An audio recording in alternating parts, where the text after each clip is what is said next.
sure. I haven't seen anybody yet.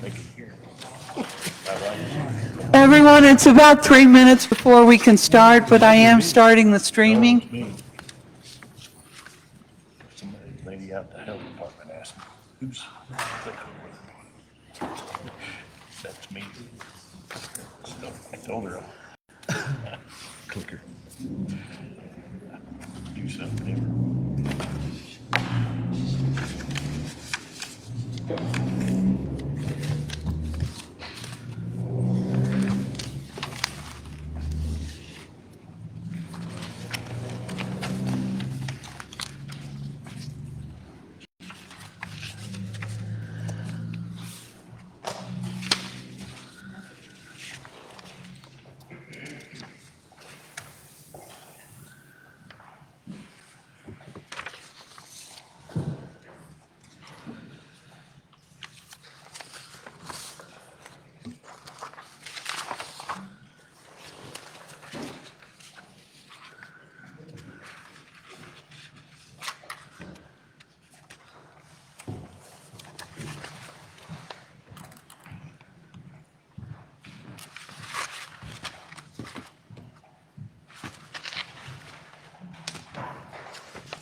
Bigger table.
Okay, it's 7 o'clock. We'll call the meeting to order.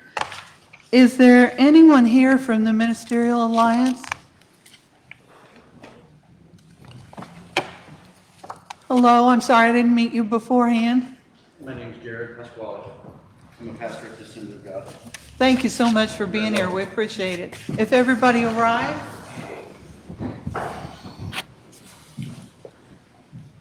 Lord, I just thank you for this opportunity to pray for our county tonight. God, I just pray for integrity tonight as decisions are being made. I pray for wisdom and guidance as they sort out through the affairs of the county.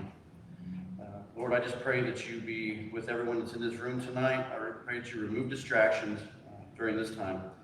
In your name I pray, amen. I pledge allegiance to the flag of the United States of America and to the republic for which it stands, one nation, under God, indivisible, with liberty and justice for all. Thank you for coming, sir.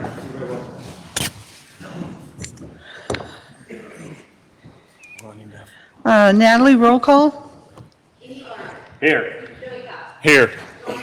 Here. Here. Tom Lewis. Here. Mark Mountain. Here. Derek Ross. Here. Jim Shepherd. Here, Madam Clerk. Okay, next item on the agenda is the approval of last month's meeting minutes. Natalie emailed those today. Do I have a motion? Lance, second. Joey? Any discussion? Derek? Going through the minutes here, a couple of things. Number one, towards the end, it has Derek Ross is asking who went to the Snedeker Risk Management Conference, but there was no answer to that.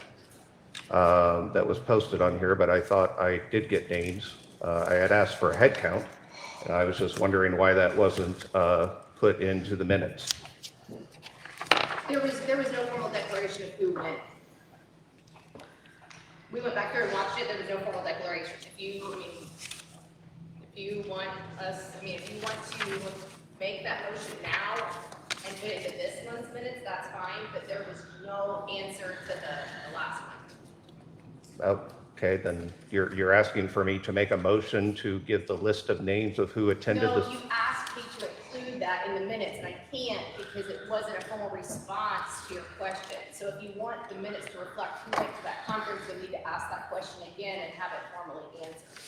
Okay, I'm asking the question again. Who attended the Snedeker Risk Management Conference?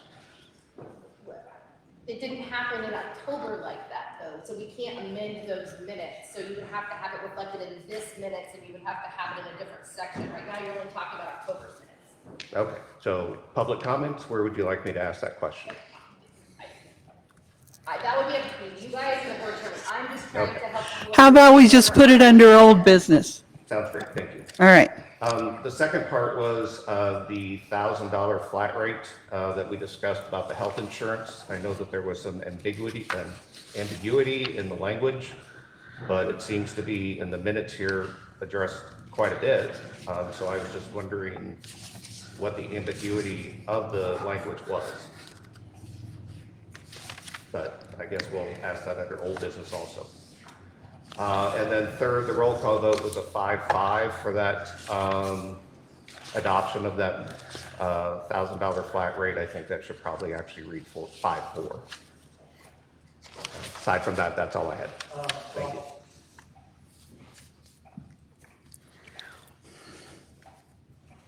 We'll get to it. There was no motion for $1,000 flat rate.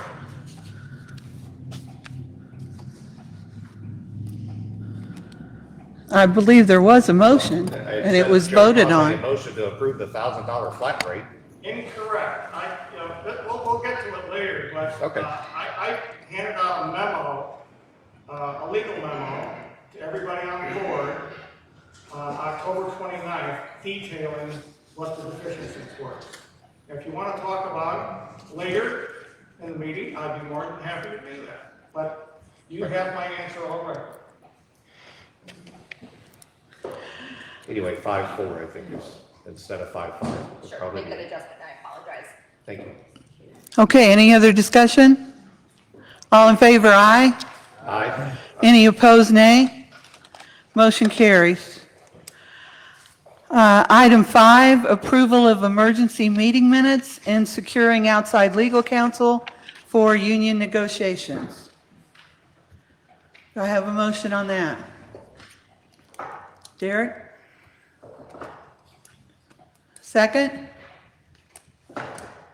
Andy? Any discussion? All in favor, aye. Aye. Any opposed, nay? Motion carries. Item 6, approval of budget hearing summary. Motion on that one? Lance, second? Joey? Any discussion? All in favor, aye. Aye. Any opposed, nay? Motion carries. Item 7, Greg contacted some of us and indicated he couldn't be here this evening due to a previous commitment, so Andy is going to handle this one. Andy? Greg sent me a letter indicating that the conditions of the siting and operations of the solar facility have been met. Everything that we asked for has been taken care of. So I would make a motion that we approve the siting of the commercial solar energy. Andy, didn't he also include a letter about the operations, you know? Maintenance. certain times? Yes, And if they have to meet those conditions as well? Yes, I mean, as far as, they're strictly operations and maintenance. that is correct. Okay. Just making sure you had that in motion. Okay, we have a motion by Andy, second by Tom. Do you need me to read the exact wording, Natalie, or do you have it from the agenda? Well, I have it on the agenda, but Jim just stated that he wanted in the motion approval of the requirements being met. That's not, No, the operations and maintenance. or operation. Some notes of requirements. Yeah, that's not in the motion, so. We need to amend the motion. You have it there, We Andy? amend the motion to include the operations and maintenance clauses. And I can, And I have that, yeah, a copy of that, so I can give you that copy of those, if you add to that. Yeah, for 2 different spots, okay, got it. So we'll make it, we'll have amended motion by Andy, then. Second by Tom.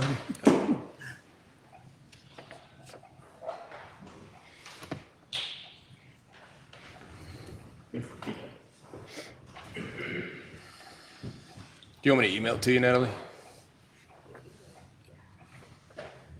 It's right there, yeah. Okay, we have a motion by Andy. That's amended, second by Tom. Any other discussion? All in favor, aye. Aye. Any opposed, nay? Motion carries. Item 9, appointment of Bryce Lawson. Madam Chair, I skipped it. You skipped 8, yeah. Oh, I'm sorry, I'm very sorry. I've got to get my other glasses on. Appointment of Larry Weiss as Drainage Commissioner in the McGee Creek Levee and Drainage District for a term of 3 years beginning the first Tuesday in September of 2025. Tom, motion, second by Don. Any discussion? All in favor, aye. Aye. Any opposed, nay? Motion carries. Item 9, appointment of Bryce Lawson as Drainage District Commissioner of the Valley City Drainage and Levee District for a term of 3 years beginning the first Tuesday in September 2025. I'll make a motion. Mark, motion, second by Tom. Any discussion? All in favor, aye. Aye. Any opposed, nay? Motion carries. Item 10, appointment of Wayne Bingham to serve as trustee of the Rural Griggsville Fire Protection District for a 3-year term until the first Monday of May 2028. Motion by Tom, second by Mark. Any discussion? All in favor, aye. Aye. Any opposed, nay? Motion carries. Committee reports. Don, Finance?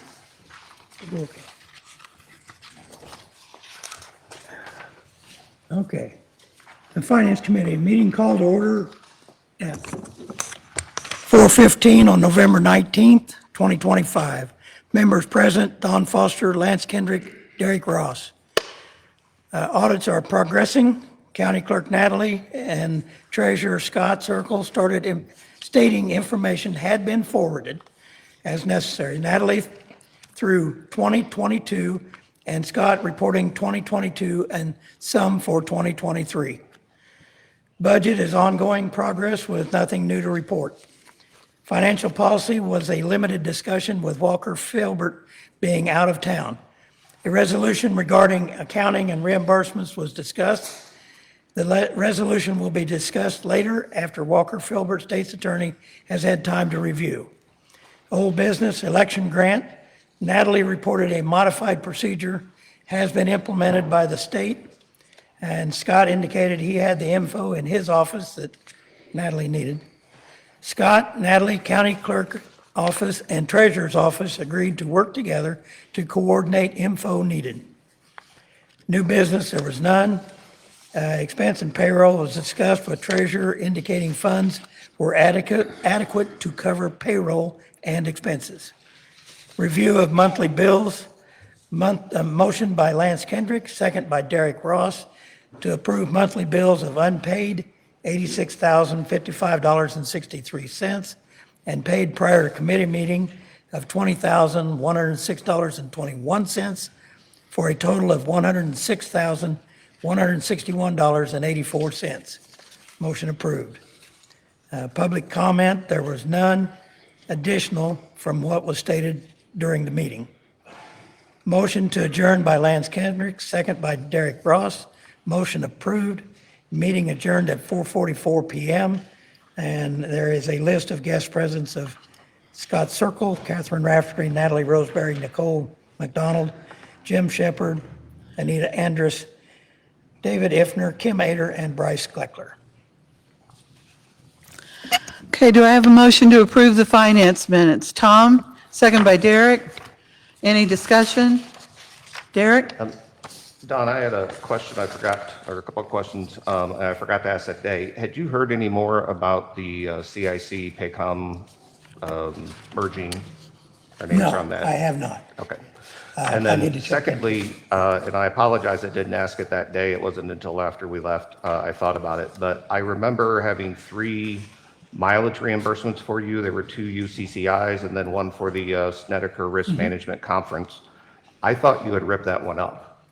Did you resubmit it again? I resubmitted. I was advised to go ahead and resubmit and see where it landed, that it needed to be something discussed by all of us here.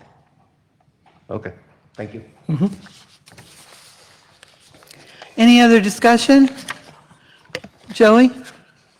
Derek, maybe Natalie knows, or you, are we on track to get this year's audit done? Is everything in order for 25? For 25? They won't start 25 No. until they get the rest of them done. Yes. But they'll move right into it.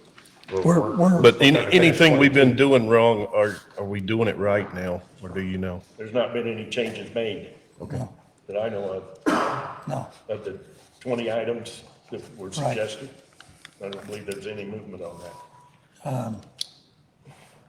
That was something that Walker was looking into and trying to guide us on that. Yeah, you asked me to Yes, I asked, do it, and I said, yeah, I would get to it. In the meantime, a suggestion came up that Mr. Garman had, that he wanted to work with Mr. Kendrick on helping put those together as well. And, you know, it's whatever you guys want to do. No, I think what they were doing was working to develop some financial policies. Yeah, we're gonna. Policy and procedure manual is what we were. I asked There's Mr. 2 Felder- issues, corrections in the 21 audit, and then working on a policy manual, whatever you want to call it. They kind of go hand in hand, though. yes. And I don't know, I mean, we can, this could be talked about in finance, but to the extent that some of the issues were specific to a certain department, there may have been some movement. Scott, I mean, wasn't one of the 20 items the issue about collateral at one of the banks or? Yeah, so there are some, I think there might be a few that have been taken care of. But we have not, separated out a full list and addressed every one. Joe, to answer, or try and answer your question, as I've been going through transactions and I can see them, I'm working with the clerk's office and the treasurer's office to identify maybe line items that have been misappropriated or something like that, or not just an error, they put it in the wrong thing, or maybe there's not consistency. And then I think I identified maybe like 113 lines that aren't being used anymore. So we're trying to get things cleaned up as we go, but that's the best I can be doing right now, so. Okay, any other discussion? All in favor, aye. Aye. Any opposed, nay? Motion carries. I had the resolution the Finance Committee discussed on the agenda, but per Walker's request, we're going to table that till next month. He wasn't at the Finance Committee, I believe, and had some questions. Okay. Okay. Joey, Highway? Road Bridge Committee meeting minutes. Yeah. November 19th, 2025. The Road and Bridge Committee met Wednesday, November 19th, 2025 at 1:30 PM at the Highway Department facility located at 39643 260th Avenue, Pittsfield, 62363. The meeting was called to order at 1:30 PM. Present were Rita Hoskins, Joe Cobb, Don Foster, Andy Barman, Chris Johnson, staff, and Gary Locks, Michelle McCartney, John McAllister. No visitors. No public comment. Payment of claims. A motion was made by Andy Barman, seconded by Don Foster to pay claims per claim reports dated November 19th, 2025. All in favor. Motion carried. Half aid to bridge closeouts. A motion was made by Andy Barman, seconded by Don Foster to approve the following 2025 half aid to bridge closeouts. It was recommended by the committee that this is moved to the full board for approval. All in favor, motion carried. So Rita's going to do those Right. one at a time. 2026 half aid to bridge petitions. A motion was made by Don Foster, seconded by Andy Barman to approve the following 20 half aid to bridge petitions from various townships for the year 2026 totaling $181,688.40 plus contingencies for a total of $200,000, of which Pike County will pay half aid of this cost. It is recommended by the committee that this is moved to the full board for approval. All in favor, motion carried. These are for next year, and we'll do those one at a time, I guess. Let's see.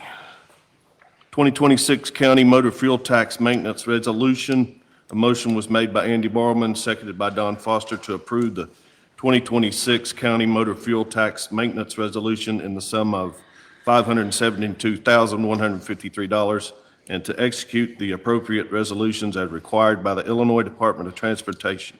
It is recommended by the committee that this is moved to the full board for approval. All in favor, motion carried. For 2026 salary increases, a motion was made by Andy Barman, seconded by Don Foster to approve a 2% salary increase effective January 1st, 2025 for the Highway Department employees. I'm sorry. December 1st, 2025 for the Highway Department employees and effective January 1st, 2026 for the county engineer, subject to full board approval and to execute the appropriate resolution and agreement as required by the Illinois Department of Transportation in regards to the county engineer's salary only. All in favor, motion carried. New business, an update on the County Highway 13 culvert installation was given by the county engineer. The project is now complete. Old business, there was none. Adjournment, a motion was made by Andy Barman, seconded by Don Foster to adjourn the meeting at 2:01 PM. All in favor, motion carried. Thanks, Joey. Do I have a motion to approve the minutes? Motion by Derek, second by Lance. Any discussion? Is that 2% going to be voted on separately, or is that part of the motion? That's not part of this motion. It'll be discussed later with the budget. I think we'll vote on it. I think we were too. Yeah, and you don't have it as a separate item on here, so. I did not include it as a separate item. Yeah, so we'll vote on it. This, just so everybody knows, this money does not come from the general fund. It all comes from motor fuel tax. All they do comes from motor fuel tax. I understand that, Andy, but if that's the case, why do we take out the ambulances, raise for our ambulance director and our secretary? Because that money does not affect the general fund either. I'm just asking, I mean, because when we discussed this, it was non-union employees. And I thought everybody was kind of in agreement with non-union employees, not getting raises this year. But if they're getting raises just because it's not in the general fund aspect, I think we need to look back at ambulance side of it also, because it's not a, general fund issue. If it's a pleasure of the board, that can be removed. That's dependent on how the board feels. It was not my intent that it be voted on separately out of the context of the overall budget. So I would certainly support removing that and discussing that with the budget. We had a special board meeting last Wednesday, and it was specifically stated, now keep in mind that the highway meeting was an hour before that, where this would have been generated. And it was stated in the budget hearing that non-union, no raises. When an hour before, hour and a half before, the committee recommended a 2%. And I believe in the budget that we have before us tonight, there aren't any raises for the highway department. Chris or anybody on the committee, speak up if you believe that's wrong. But in the numbers that are there for tonight's budget, the current budget that Derek has for everyone to share and look at. It's built into there. It is built into there? Correct. So that was done before the highway committee meeting last Wednesday. It would merely take a budget or a motion amendment to remove that, if that's a pleasure of the board. I think that Andy had the idea to send it to the full board. I thought that was a good idea, to let all of us, think about it and decide. Now, with that being said, I want to commend Chris for paying our audit bills and for helping pay bills with money that he really wanted to send to or work on the roads with. But I feel like you guys, I don't think it's fair for the rest of the employees. I agree with that. I mean, if it was brought out into a. But I agreed with Andy because I thought we all should have a say in this, so. And it should have been put on as a separate. Okay. In my opinion. Well, I'm good with whatever. We can still approve the highway minutes without it and vote on this separately. If someone wants to make a motion that we consider the 2% raise separately, we can do it. Or if it's just removed, that wouldn't be voted on at all. Yeah, or we can just remove it from the highway minutes and approve the minutes without the raise section. Who made the motion? Me or Lance? You did, Derek. You did, Lance seconded. I would like to amend my motion to approve the minutes, removing the paragraph that addresses 2026 salary increases. Am I saying that correctly? Okay. Lance, are you okay with the second? But that does not include the county engineer, right? I thought it was all part of the same. It's only the same paragraph, right? Yeah. It's all, If we remove the paragraph. State the minutes is there, so. January 1st, 2026 for the county engineer substitute full board. And execution of appropriate resolution and agreement as required by the state law, Department of Transportation.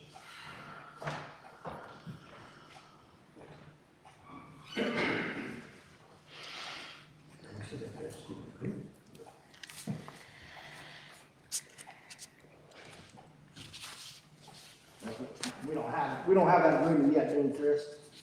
For your, We have to do that every year, just on the salary. but we don't have that resolution yet. Waiting on what you decide Okay. to have a number.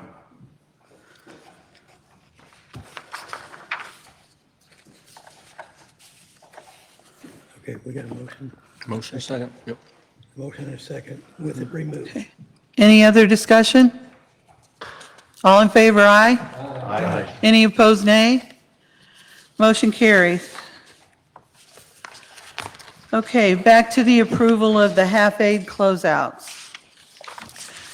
The first one, 2025-07 Detroit Township, replace culvert with 48-inch by 40-foot equivalent round on 492nd Street. Township owes county $708.09. Do I have a motion? Joey, second by Tom. Any discussion? All in favor, aye. Any opposed, nay? Motion carries. 225-09, New Salem Township, replaced existing culvert with 66-foot by 96-inch culvert with 2-inch band on 385th Lane. County owes the township $11,210.38. Motion by Tom, second by Joey. Any discussion? All in favor, aye. Any opposed, nay? Motion carries. 2025-10, New Salem Township, replaced existing culvert with 50-foot by 50-foot by 96-inch culvert on 280th Avenue. County owes the township $353.73. Motion by Tom, second by Andy. Any discussion? All in favor, aye. Any opposed, nay? Okay, those are the closeouts. The next list on your agenda are approving the petitions for 2026. There are 20 of them. 2026-01 Newburgh Township, add a 36-inch by 46-foot culvert on 270th Avenue, North Lake Road for an actual cost of $6,212.21. Motion by Tom, second by Don. Any discussion? All in favor, aye. Any opposed, nay? Motion carries. 2026-02 Newburgh Township, add a 36-inch by 46-foot culvert on 415th Street for an actual cost of $5,958.26. Motion by Andy, second by Tom. Any discussion? All in favor, aye. Any opposed, nay? Motion carries.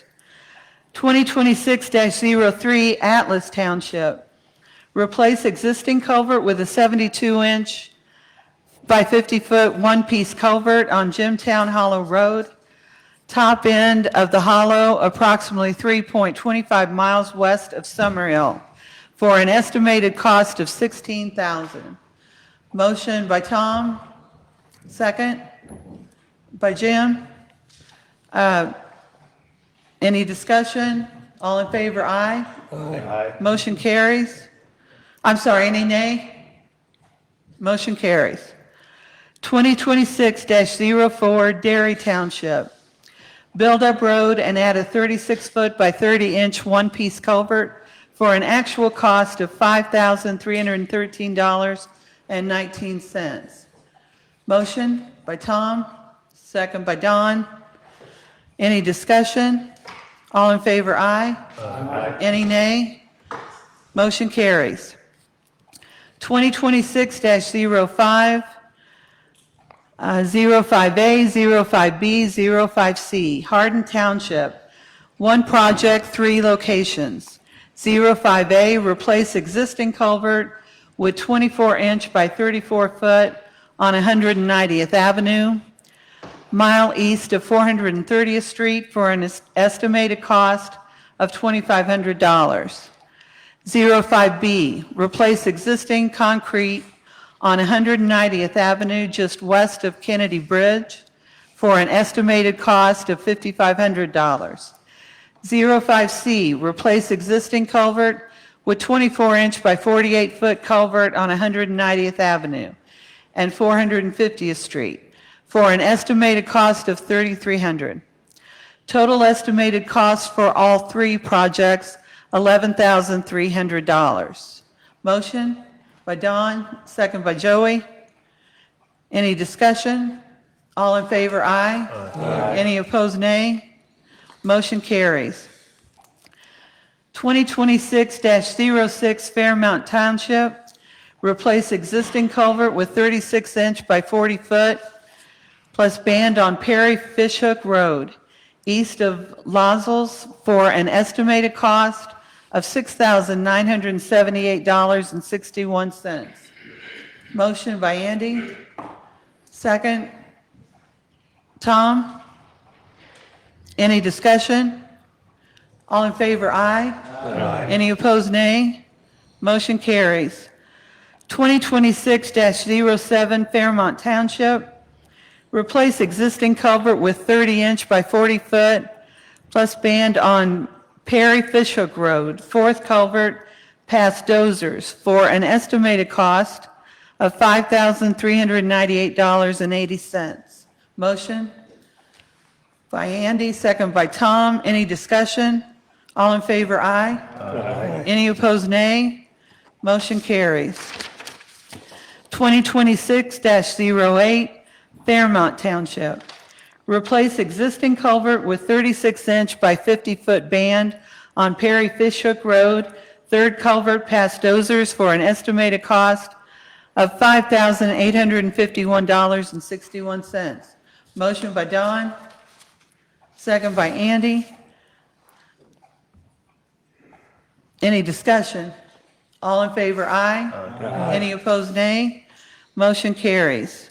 2026-09 Fairmont Township, replace existing culvert with 24-inch by 40-foot plus band on Perry Fishhook Road, second culvert past Dozers, for an estimated cost of $4,927.52. Motion, Joey, second by Tom. Any discussion? All in favor, aye. Aye. Any opposed, nay? Motion carries. 2026-10, 10A and 10B, Fairmont Township, 2 locations. One project, 10A and 10B, add concrete, riprap on 358th Lane, Roads Lane 1 and Roads Lane 2, for an estimated total cost of $6,198.20, $3,099.10 per project. Motion? Tom, second by Don. Any discussion? All in favor, aye. Aye. Any nay? Madam Motion Chair, carries. I Sorry, Andy. apologize for stopping, but I would ask the state's attorney, if these are prospective petitions and they're not completed, would we have to vote on them one at a time? We will be voting on them one at a time when they are completed. So I would think we could, the 2026 half-aid to bridge petitions that was started at the top is for a total of $181,688.40. So we've already approved the future petitions. And we approved the closeout of the 2025s. So I would think once those are completed and they are brought to the board, that we would approve them one at a time. They'll be closeouts then. They will be closeouts then and not petitions. You okay with that, Chris? Get you what you need? State attorney's okay with it. You couldn't have asked that 10 ago? I I'm glad you thought of it. that saved you from a few of them. You sure did. Okay, then on the agenda, you have them detailed 2026 through -11 through 2026-20. Would you have a motion to approve those pending petitions? Those were approved with the meeting minutes. That's true. Yeah. So, Okay. Couldn't recognize that then. All right. yes, done with the ag, or the highway committee report. Okay, then we are down to number 3, under the highway, approval of 2026 county motor fuel tax maintenance resolution. This is an annual item that we do for IDOT needs. Motion to approve. Andy, second. Joey? Any discussion? All in favor, aye. Aye. Any opposed, nay? Motion carries. Derek, GIS IT minutes? Thank you, Madam Chairman. The Pike County GIS IT Committee was called to order at 4:02 PM on November 18, 2025 at the Pike County EOC Center. Committee members Derek Ross and Don Foster were present in person. Jim Shepard was absent. Rita Hoskins, Dan Brennicke, Crystal Miller, Angie Brody, and J.R. Bar-Eyes from Tiger Hawk were also present in person. Under old business, there was none. Under new business, J.R. said that Stephen is no longer with Tiger Hawk. The new service person seems to be working out well. JR will work with IT coordinators to get the switches configured per the September meeting discussion. It should be no more than a total of 10 hours. Under public comment, there were none. Don Foster made a motion, seconded by Derek Ross, to pay bills in the amount of $27,678.99, which includes the 2 quarterly DevNet bills that a total of $24,598.64. The motion passed. Don Foster made a motion, Derek Ross seconded to adjourn. The motion passed, and the meeting adjourned at 4:45 PM.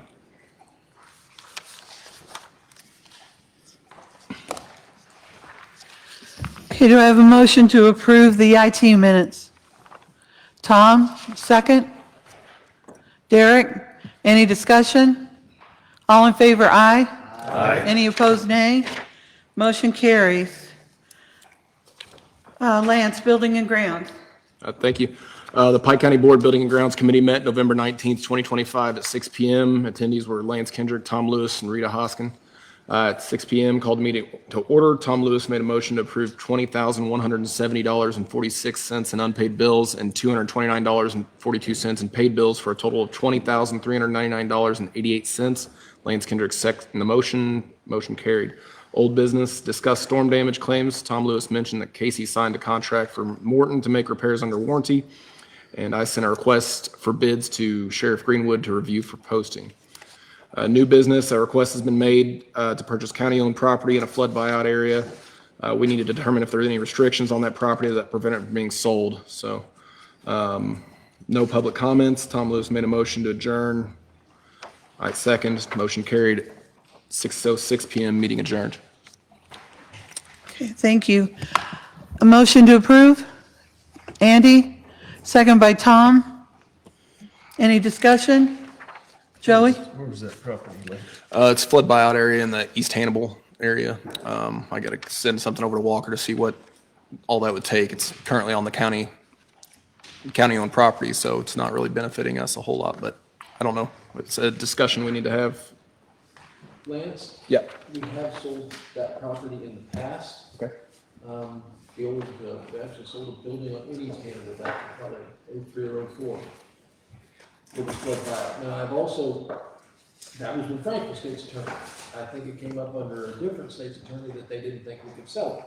So I think going to Walker is the proper thing, but we did manage to make it work once. Okay. Yeah, I think you can sell it, it's just that it has all kinds of restrictive covenants on it Yep. from now to the end of time that have been imposed by the federal government. Yeah, basically no improvements and, but, yeah. I think it can only be used as a public restroom or an open area. But can it be owned privately? Yeah. Yeah, but- okay. But as far as use, land use, unless somebody, wants to use it for a public restroom or just an open area, Yep. more power to them. Okay.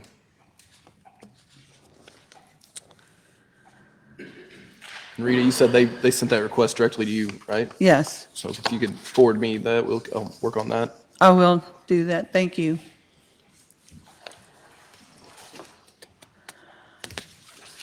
Okay, we have a motion on the table. All in favor? Aye. Aye. Any opposed, nay? Motion carries. Tom, Public Safety. Thank you. Public Safety Committee met at 7 p.m. at the ambulance building. Members present were Tom Lewis, Jim Shepard, Andy Barman, Rita Hoskin, also were Casey Kendall and on-duty EMS employees. Bills in the amount of $223,075.28 was approved on a motion by Barrowman, second by Shepherd. Motion carried. Administrators report. Casey went over the run report for the month. It was 219 calls for the month of October and 239 for the year so far. Casey stated this was a good month for revenue from Medicaid and Medicare. The ambulance service attended 3 PR events this last month, which included 2 trunk or treats, one in Griggsville Fairgrounds and one at the city of Pittsfield. They also attended a career fair at Pittsfield High School. Casey stated that there were 5 students in the EMS course at this, and that is going well. The fleet is in good condition with no issues. The transfer ambulance has been paid for. That's why the bill was so high this month.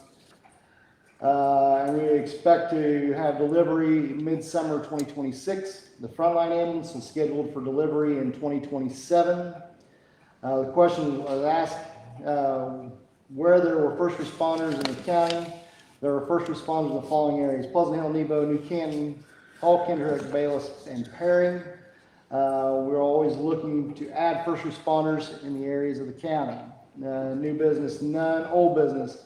There was discussion on how and when the 1/8 of 1 cent was going to be paid to the Sheriff's Department. Shepherd made a motion to pay 1/8 of 1 cent out of the ambulance referendum public safety tax quarterly to the Sheriff's Department for fiscal year 2026. This would be transferred February, May, August, and December, or August and November in 2026. Barrowman seconded the motion. Motion carried. Public comment, none. Barrowman made a motion to adjourn, seconded by Shepherd. Motion carried. Meeting adjourned at 7:16 p.m. Motion to approve the public safety minutes. Andy, Lance? Okay. Andy and Mark seconds. Any discussion? Yeah, why are we paying this quarterly when it comes in monthly? We were just trying to not keep as many just every month. We were just trying to break it up to 4 times a year. But it comes to If them, it comes monthly, yes. But we just, as a committee, we decided to do it just quarterly.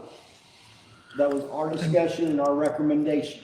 and all of it goes to the ambulance. Why doesn't the Because treasurer? it comes into, it's direct deposited into one account. And then we'll just transfer it out, just like we do any other Okay, just ask.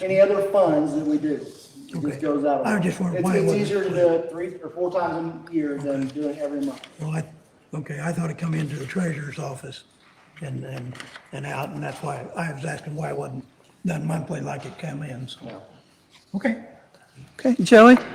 Tom, what makes this month better for Medicaid, Medicare than previous? There's no rhyme or reason. Next month, we won't get as much. It just, their billing cycle and the way the money comes in. Some months we have really good months. The next month, we won't have half that or a third of So that. it's just claims, is what it is? Yeah, and it's just them paying out, their payout back to us. It's random. There'll be good months and then there'll be months that we wonder if we had any calls that month and we're, getting bills sent out, so. Derek? Does Barry not have first responders? Right now, they're just waiting on hours to get caught back up to get their license. Thank you. Any other discussion? All in favor, aye? Aye. Any opposed, nay? Motion carries. Under the public safety, this is actually a holdover from the earlier meeting, not this last one, but we have approval of proposition for the March 17, 2025 primary election for an additional quarter-cent sales tax for the Sheriff's Department. It won't surprise anybody that I'm not in favor of this, but I made a promise to the sheriff that if he was willing to change a couple of items in the proposed language, that I would put it on the agenda for the full board to consider. So here it is. So with that, I'll let Tom or David, if either of you want to speak to it, you have it in your packet. It's on the back side of the public safety minutes.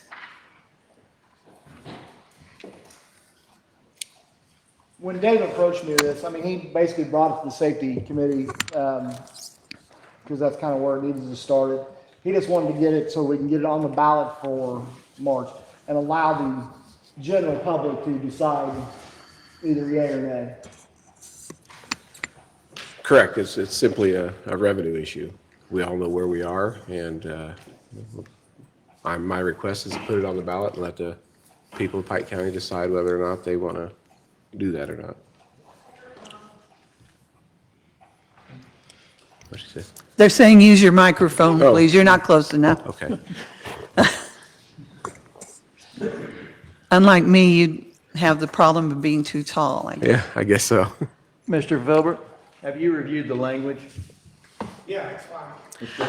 I should have said, I sent it to Walker, and after I modified it, I sent it to Walker, Tom, David, and Casey, and they all said they were okay with it. Thanks, Mark. I meant to say that. Madam Chair? Jim? I would make a motion that the resolution be placed on the March 2026 ballot for consideration by the citizens of Pike County. Thank you. There's an error in my agenda. I put 25. Thank you. And I would second that. Motion by Jim, second by Mark. Do we have any discussion beyond? Just Joey? so people know, this is, the people of this county going to decide this.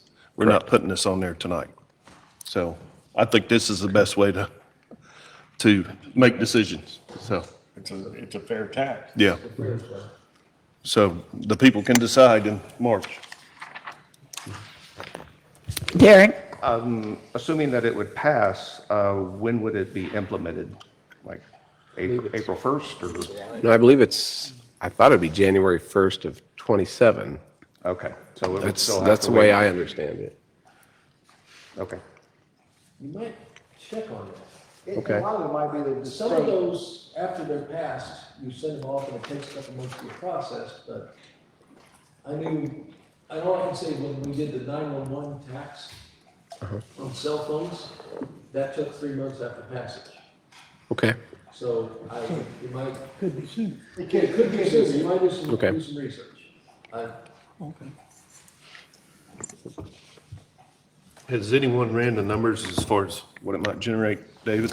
I think it would, if we look at the ambulance. It numbers, should be it'd around 350,000 is what what the current quarter cents pulling in. Depends on how much taxes you get in the county for that year. Yeah. In the last 3 years, we're running between 600,000 to 740,000. So you just gotta figure a quarter of that. So if it passes, are you going to need his 8 of a cent still? That would be totally up to the county board, I believe. That's How- already been decided, I It's believe. already been decided, he's gonna get that. Okay. Yeah, so, it's not, it's a sales tax, it's not a property tax. So it's, And it doesn't Kind of a just fair. affect just citizens here, it affects anybody that comes to this county. So, and like Andy said, it's a fair tax. I agree with him on that. It's for public safety. correct. I mean, it's for public safety, whether the public is local or somewhere else, from out of state.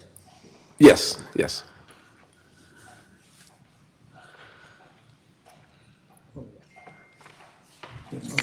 Okay. Any other discussion? All in favor, aye? Aye. Any opposed, nay? Motion carries.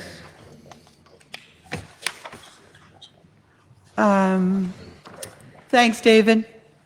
Item 12, approval of taxing district trustee resolution. This is an item Natalie asked to be on the agenda. It's for the delinquent taxes on real estate. Do I have a motion to approve the resolution? We just did one, I think, at the last meeting. Tom, any second? Lance, any discussion? All in favor, aye? Aye. Any opposed, nay? Motion carries. Item 13, approval of insurance committee's recommendation to accept Surma's bid for property and casualty insurance. You'll recall we voted on this once and the motion failed. Walker is of the opinion that we shouldn't be voting on it again. I think everyone's seen his email. I don't see, well, we just disagree on that issue. I wanted to put it back on the agenda because within the levy, it is a line that is a rate to produce. And if we went with the cheaper bid, we would be able to reduce that and with the will of the board, grant the Department of Health's request to increase their levy lines. So I'm just putting it back here for one more opportunity, and I have not talked to anybody as to whether or not they're willing to reconsider their vote, but I just wanted to have that opportunity. So do we have a motion to approve this? Joey?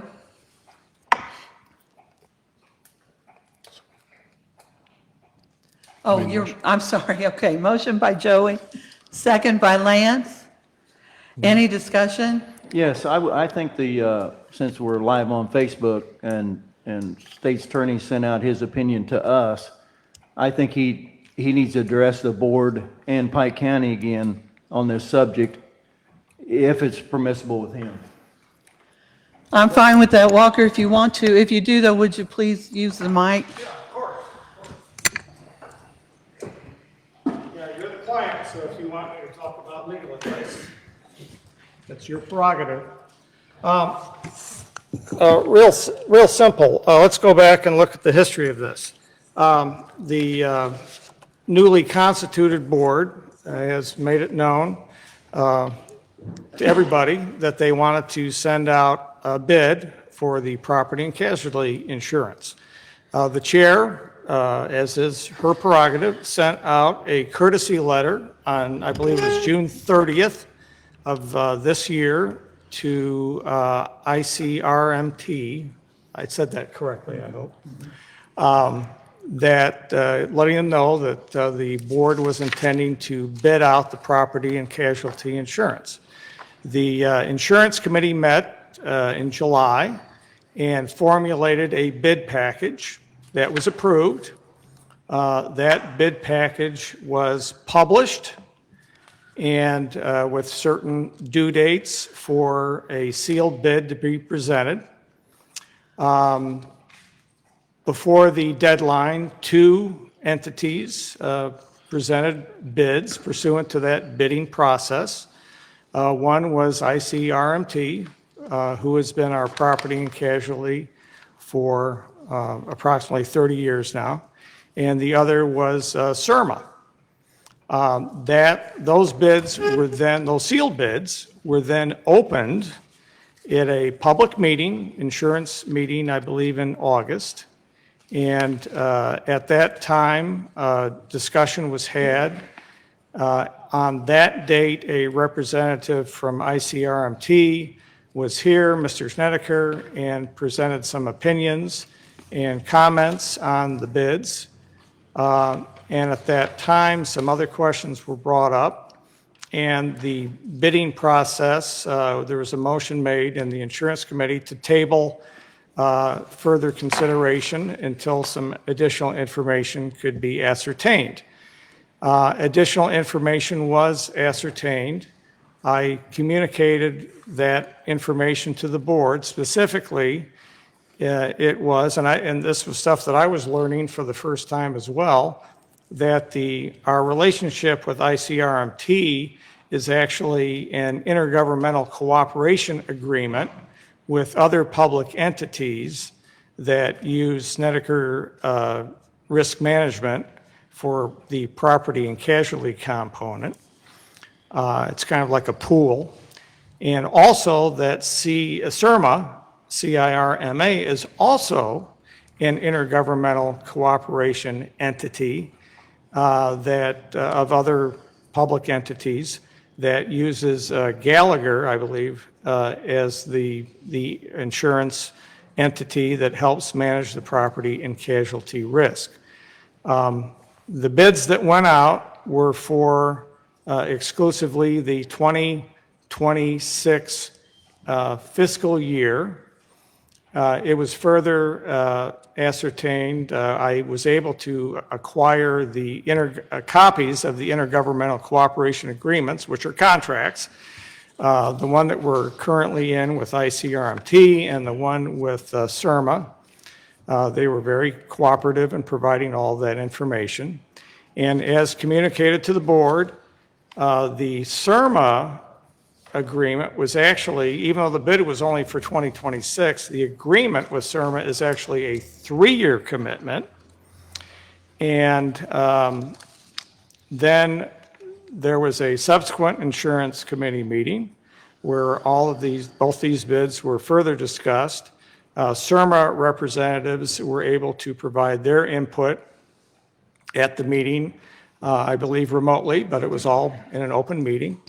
And they were able to, I believe, affirm that what their bid was for 2026 would also be honored for the fiscal year 2027. However, year 3 was a blank check. It was an open commitment. There was no guarantee at all on what that would be for year 3. So that's basically what the choice came down to, a year 1 commitment with ICRMT, which has always been a 1-year commitment, or a 3-year commitment with CIRMA, with year 1, year 2 known, but year 3 a complete unknown. And so that then was voted out of the insurance committee to accept the CIRMA bid with the 3-year obligation. That was put on the agenda for the full board last month, and it was brought on a motion, on a second. There was discussion on the motion. Again, this was all part of a bidding process, and it was taken to a vote, and it was the CIRMA bid was rejected. End of story. This is not like a resolution that you're looking about or thinking about doing or anything like this. This was a bidding process, published, communicated, submissions, arguments, full vetting, and brought to the board for a decision. And the board made its decision. That's all legally binding. And so if you want to go back to CIRMA, fine, but it's going to be a next year proposition. The board has already expressed its will on the bid, and that's my legal opinion. I don't see how you can do it any other way. I mean, otherwise, every bid that's presented could be voted on repeatedly over and over and over again by a board. So there you have it. That's my opinion, and I've told you that if you proceed to try to undo what the board's already done, that you're doing it against my legal advice, and there be consequences that flow from that. And there you have it. That's all I have to say. And I made that crystal clear about a month ago in that memo. Thanks, Walker. I appreciate that. My only comment, and of course I'm not an attorney, is I just don't see where there's some statutory regulation that says we can't vote on this up to the point where you've signed a contract with a bidder. I would also say on the 3-year issue that while they do have a guarantee for the 2nd year and not for the 3rd, we also have their reputation and past history. I don't think there's anyone that I've seen where, they've suddenly had huge jumps in premiums from one year to the next. But that's my opinion. As I said, I just want to put it out there again for consideration. Lance, did you have something else you wanted to say? No, I just, if there's a way I'm to. sorry, I thought you were, No, if there's a way to save $90,000 towards our budget, I think we need to exhaust all possibilities. If it's already been exhausted, that's the case, but Madam Chair. Derek? So when we discussed this at the last meeting, at the end of the meeting, and that was also reflected in the minutes, is that there were questions that were being asked. And so respectfully, I understood that this was still an open-ended bidding process because one of the board members didn't actually get the packet until noon of that day, so they didn't have enough time to actually review the information. I think there was some confusion about whether workman's comp was actually covered in the quote or not. And so at the end of the meeting, I asked for board members to get me their questions, and I would get those answered as best as I could from CIRMA. And to the best of my knowledge, I got those answered. So therefore, I understood that we were still in the process of consideration for potentially trying to look at saving some money. So I think there was something about, whether there was anything materially different from one to the next. And I would say the material difference is that board members did not have enough information. They had questions. Therefore, I suppose the appropriate approach might have been to table the vote as opposed to actually taking the vote that night. But I think that we can reconsider the bid. As it's stated, the numbers haven't changed, the coverages haven't changed. Everything is still laid out as it was before. It's just an opportunity to readdress it again and see where it goes. So I appreciate the time. Thank you. Is there any other discussion? All in favor, aye. Aye. All opposed, nay. Nay. Natalie, will you take a roll call? Lance Kendrick, yes. Tom Lewis, No. Mark Mountain, No. Derek Ross, Yes. Jim Shepherd, No.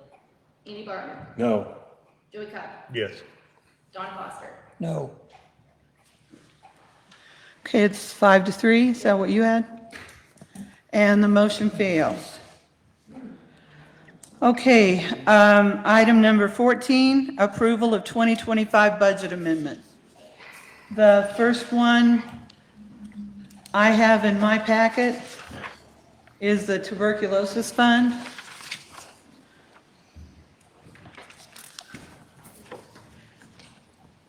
Natalie, these, you didn't necessarily intend these to be in any order, did you? Oh, but I mean, should something be, it doesn't matter? No. Okay. Thanks.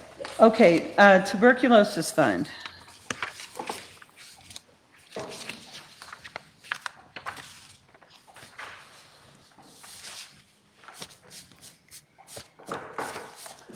Do I have a motion on that?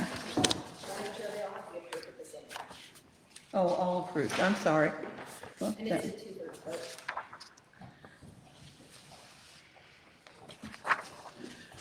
Do folks need a few minutes to look through them, or have you already had a chance to do that? Joey? Discussion? Yes. Well, actually, I should get a motion first. Do we have a motion to approve? Lance? Yep. Second?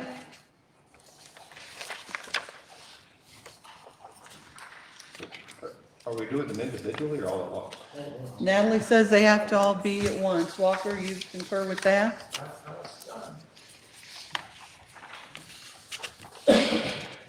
Is there any reason it's done that way? So the list is, You do the motion, you get it second, and then you discuss it. And then things can be modified from there. But is there any reason they all should be done at once? That the motion needs to cover all of them? It's just, it's easier that way. If there's no unilateral problem, you can always say, I want to approve all these spots, or whatever, but they've always been done as a bulk package. Because they've also always, I've always had to read each line that was changed every time. Yeah.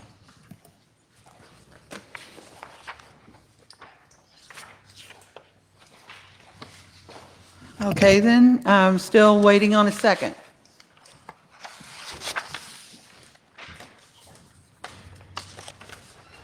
I'll second in order to get to the discussion. Okay, Mark seconds. Is there any discussion? Tuberculosis went down.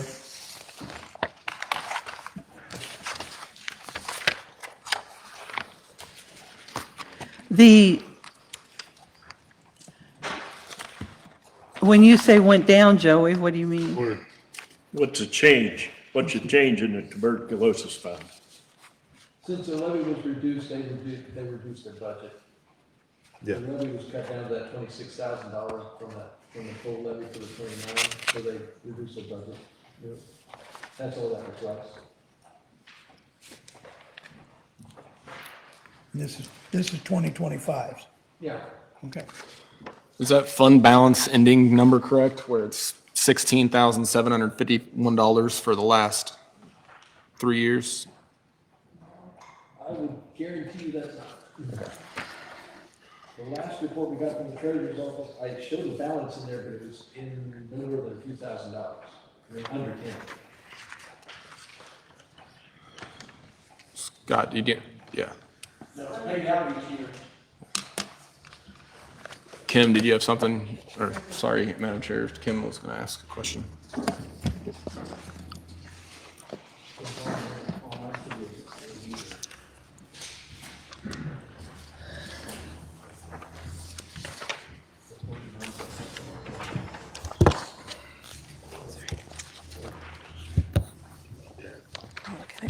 So we originally submitted our budget based on the maximum that we could receive from the levy. So the original that I turned in had that max, and then it was, and then it was changed when I believe Mr. Ross was going through with the levy, and I don't know exactly how that number was brought about, but we're kind of at your mercy as to the amount that we get at this point if you don't max it out. And that balance, typically, we try to zero it out every year because we need to use those funds. But we can't pull them from the account until they're received from the taxes. So we just did get the money from the 2 tax deposits, so we just did pull the money. So that's why those balances look that way. Does that make sense? Why all the balances are the same? That's not my original. What was your question, Lance?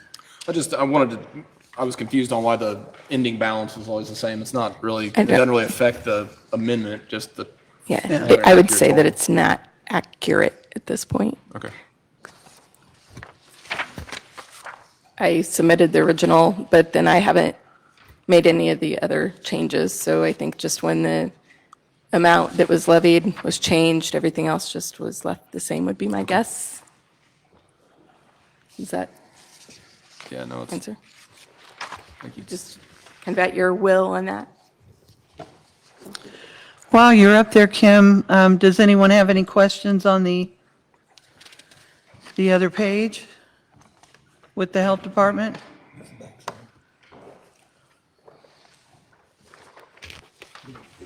So what is on, this was what with the revision to the property taxes and the TB contract.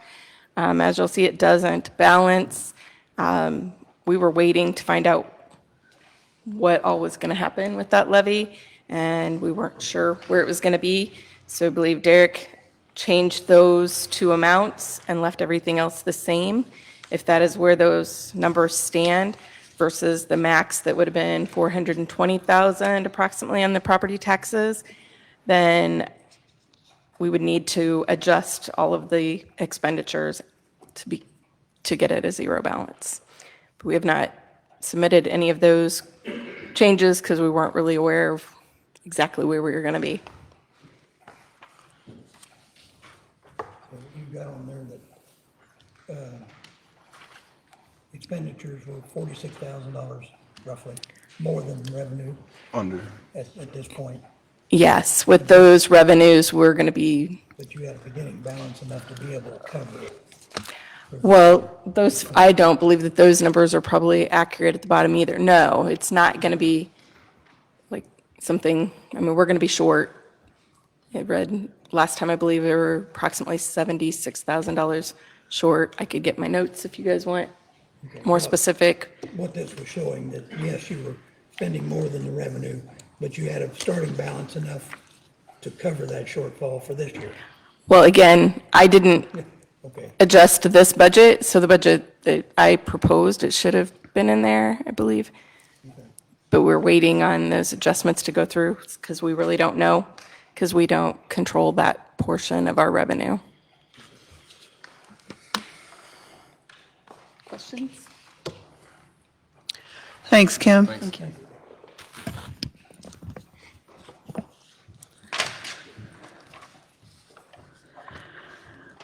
The next one is the state's attorney's budget. And Walker, if you want to speak to this one, it appears to me that you're asking for an increase in your overall budget, and I didn't think that was possible as an amendment.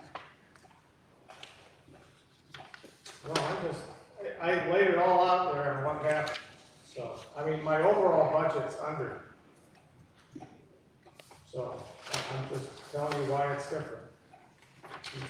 You can accept it or reject it, whatever you want to do. I'm just telling you what happened. So you're saying that 24s Got put into 25. got put into the 25. Right. But you're increasing a line in 25, but you're not making a corresponding reduction so that the budget itself, overall budget doesn't increase. I'm saying that a 24 expenditure got accidentally in 25. And that's why I'm over. I mean, that salary line is right on the button. And a 24 expense that was well within budget in 24 accidentally got put in 25, and because it's a payroll item, you can't back it out. And what I'm saying is, and my understanding may be wrong on this, is that with these amendments, any year's amendments, you can't increase an overall budget. Oh, yeah, you can. Yeah. That's why you file amendments so many times, is because your budget has been exceeded for one reason or another, and you're asking, that's why it takes 2/3 of the board to increase that overall budget. But yeah, you can increase an overall budget. Okay. Okay. I mean, it's a housekeeping. Whatever you want to do, you know, as I said, it was a 24 expenditure that was well within my budget that accidentally got put in 25. And I'm explaining it with that and asking for correction. But why are you wanting to increase 3,750 when the error was only 3,700? What do you mean? Well, it says here you want to increase your budget by 3,750. And then 3,700 of it was because of the error. And if you're under budget, you shouldn't have to I need was another. rounding off, Don. But if you're under budget, you shouldn't need an extra 50. Oh, yeah, fine, yeah, and I'm not gonna be using an extra 50. I was rounding it off so to make sure that if I was adjusting the budget, I wasn't adjusting it under. You get it? I assure you, I'm not going to give anybody an extra $50. Well, I mean, you knew how much it was off, so, Well- you know, why didn't you use the same number in both Give it- spots? whatever. Okay, the next one is the emergency telephone fund. Jim, do you want to say anything about that? Sure. Our revenue from the state was down to $20,000. I adjusted to reflect that. We gave a little more over to the general fund than I had anticipated. I'm assuming that came in overtime and holiday pay. It was only, $2,333. But the biggest adjustment was on maintenance. I had budgeted $50,000. I think a good amount of maintenance it was not just maintenance. We did some capital outlay concerning the radio interference we're having west of Pittsfield that I talked about this summer. By the way, we have found the cause of that. It is a cell phone tower that's interfering, but we still don't have it completely fixed. But that's the main adjustment I did, but fixing that did put us over budget, and that's what I amended. Okay.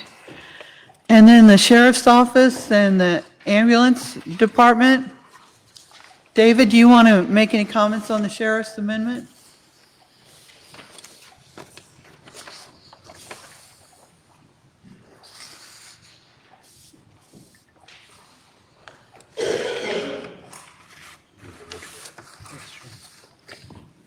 So overall, I'm a hair under budget. Some of the line items have been adjusted to make up for some overages and underages in separate line items, but overall it's under budget. So you're just moving money from one line to the other? Correct. Any questions for David? Thank you for staying under budget. Thank you, David. Thank you. On the ambulance, any questions?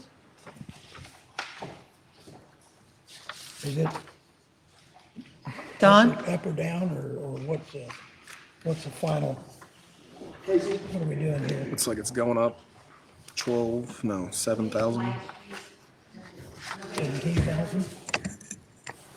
What was your question, Don?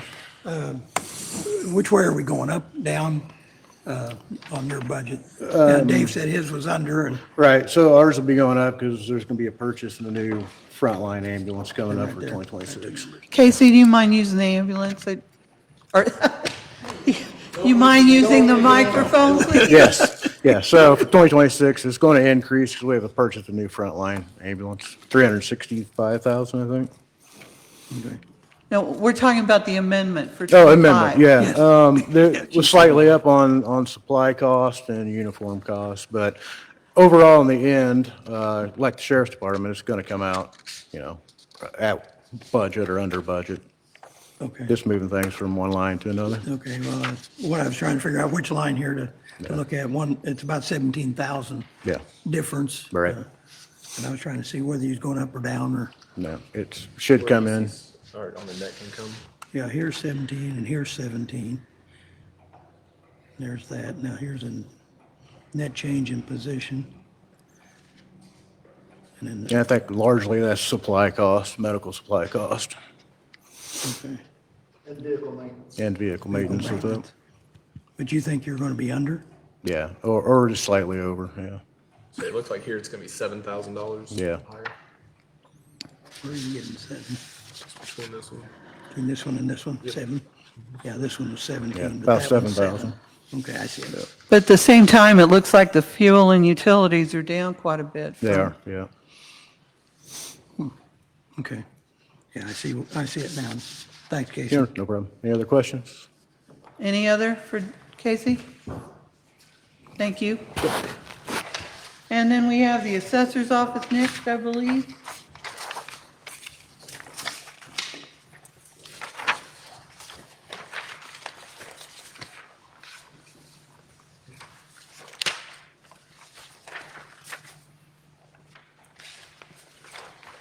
Anything there?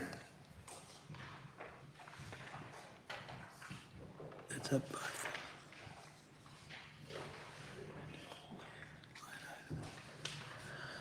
Okay. And then county recorder and I think document storage. You guys For the have county. all three to find. The main adjustments are the fact that our revenue's up, so we increased our revenue to reflect that. Our revenue is up pretty consistently. And then, we are under budget $17,000 in the general fund county clerk, and that is due to paying extra out of our document storage when the county needed money for payroll. So that's why we amended that. We added the extra expense on there. But we are pleased to say that county clerk is under budget.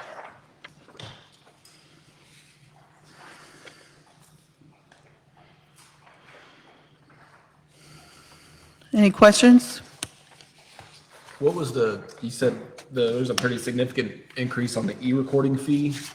I don't know, did I miss something there? No, just in our revenue. So if you look at our document storage, our revenue was up 2,400. Our revenue was up for recording 62,000. That's just a significant number. I didn't know. Was there 2,000 I mean, so, that was our thing when everybody was thinking our revenue was off. Our revenue was fantastic. Good. So I'm gonna make sure that our budget reflected that. So why was the original appropriation 31,000, do you think, when it was? 31 for what? Well, the original 2025 appropriation was 31,000 for e-recording, and now, It's just how it landed. okay. Yeah, it was just how they landed. We had to go through a transition with e-recording. It used to be put into a general fund. We started e-recording a few years ago, so it's a big new for us. So we've never had it broken out like that. So we're learning throughout the years exactly kind of how it goes. I think we've only been doing it for 2.5 years now. Okay. Yeah, I know the extra revenue is good. It's a big jump. We're pleased with it. Transfer.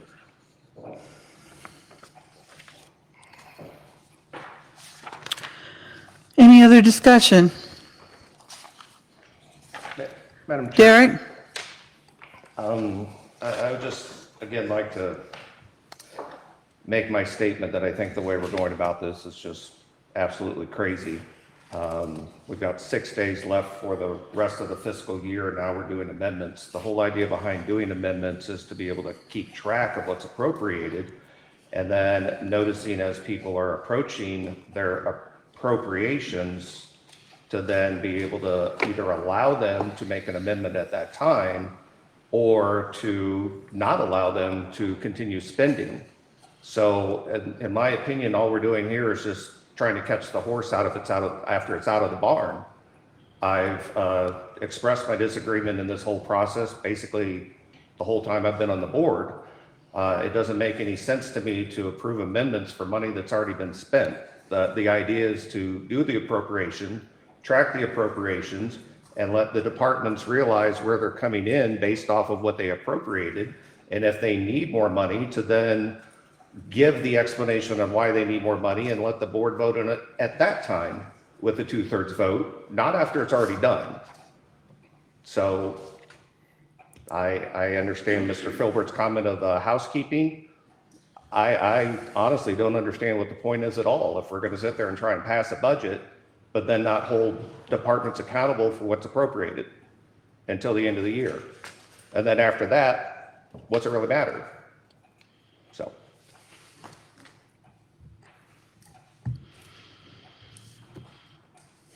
Any other discussion? All in favor, aye? Aye. Any opposed, nay? Nay. No. You'll reflect 2 voted nay? Okay. Amendments pass. Item 15, approval of 2026 levy. Point of order, I need to provide legal notice. Earlier today, I filed a verified complaint. I call point of order. Yeah, say could she I call call? point of No. order. I think a point of order has to come from a board member. Yeah. You'll have a chance to speak during Well, public no, comment.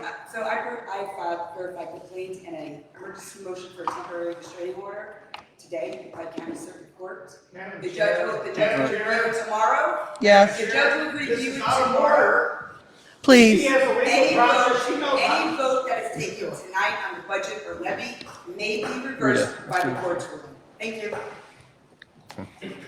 Back to item 15, approval of 2026 levy. Just for clarification purposes, I don't know about the rest of you, but I have a copy, Natalie, of the 24 levy in my packet. No, this is what we had, and Derek sent one out after we had already done all the packets, and that's, I guess, the one that you guys So I sent an email out once we was received and everybody was already gone. I just want to clarify that everybody knows what we're voting on tonight. The one in your packet, it says at the top of it, Statement of Tax Levies and Resolutions 2024. That should be discarded, I believe. It's not what we're voting on. What we are voting on is the 25 levy. You all have access to it on your computers. 25. The last changes that were made, It's actually the 26th. 20, the one in your packet says 24, Dawn. Right, but we're voting on 26. 26, yes. And the last version of that, if you'll recall at the hearing on Wednesday, we had a version that restored increased the highway, the highway fund. Madam So Chair, that we really can quick, match we didn't it. receive that until after 4 o'clock. That wasn't sent to everybody until after 4 o'clock today with that adjustment.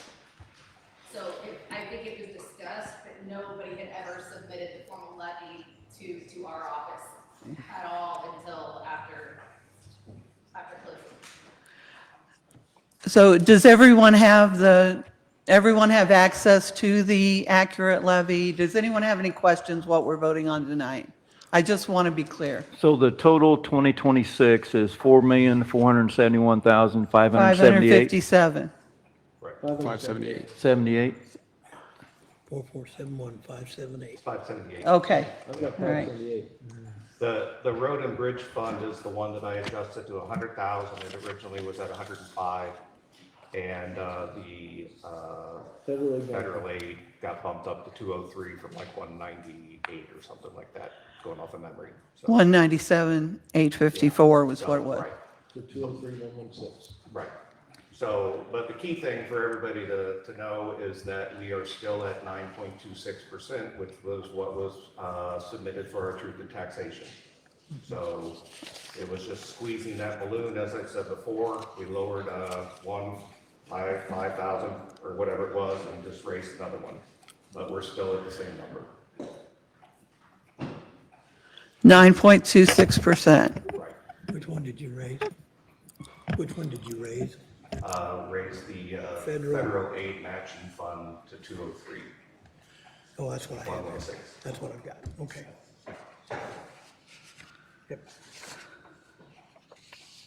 And I apologize, I should have adjusted it that day on Wednesday, and I didn't think about it until I was working on it today, and then it did go out late, but it definitely wasn't the 2024 levy that's in our packet, so I definitely didn't send that.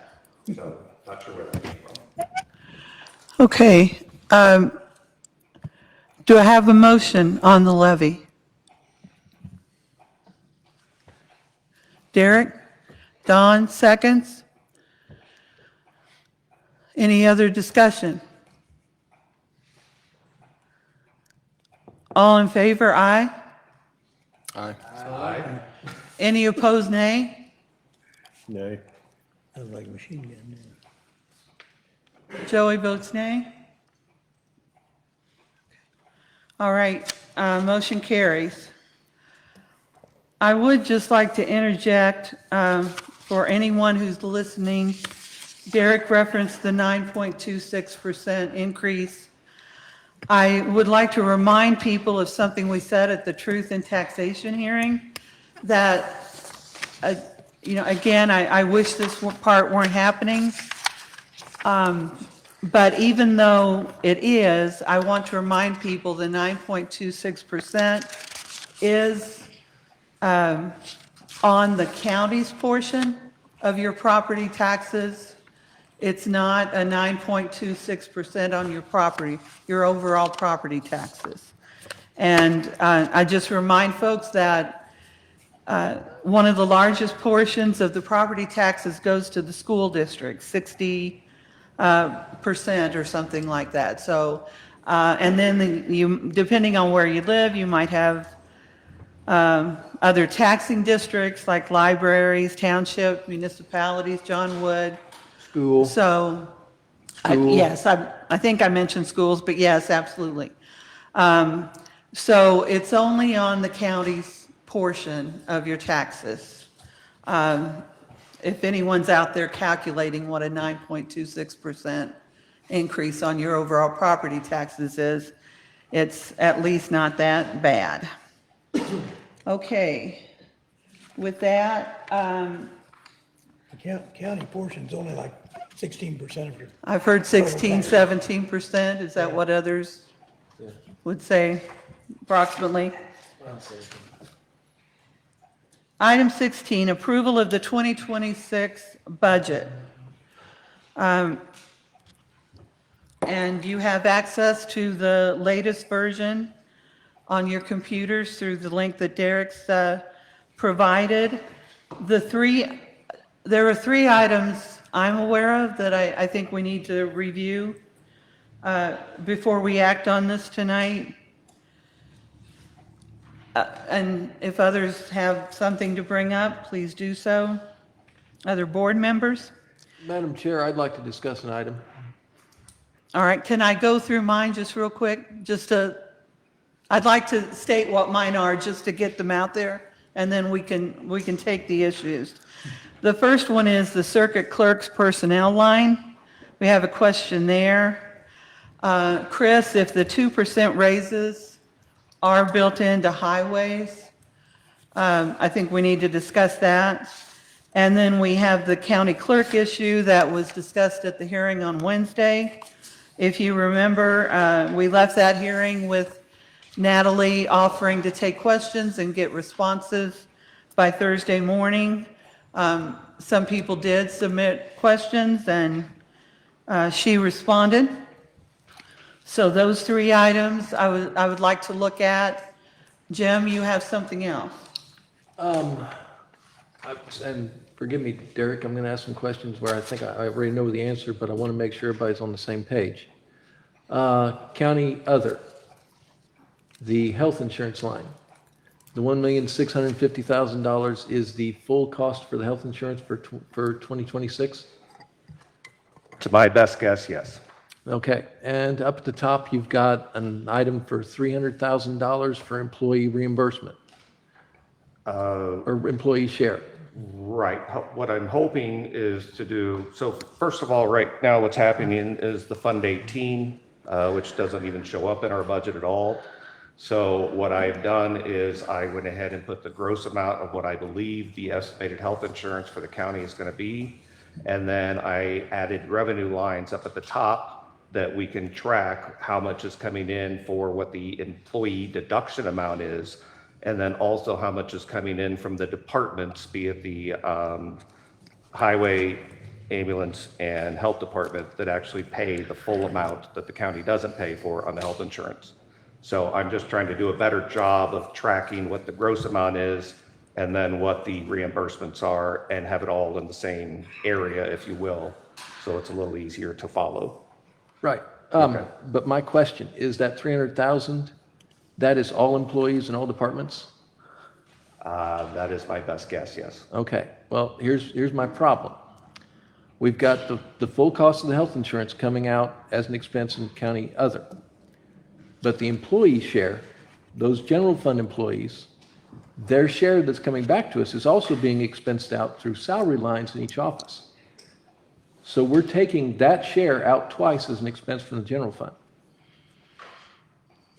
You see what I'm saying? If I pay an employee $1,000 a paycheck and they're a single employee, we're taking $67.50 a week or a paycheck out for their health insurance, but it's already budgeted in the salary line that employee is paid from. But it's also budgeted as an expense in county other. And I'm figuring we got 110 full-time employees that I can name. 37 of those employees are in departments outside of general.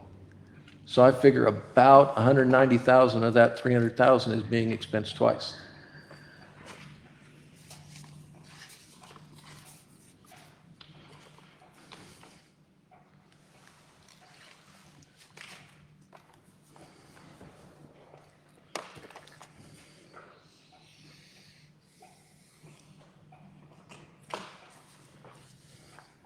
Did I lose anybody?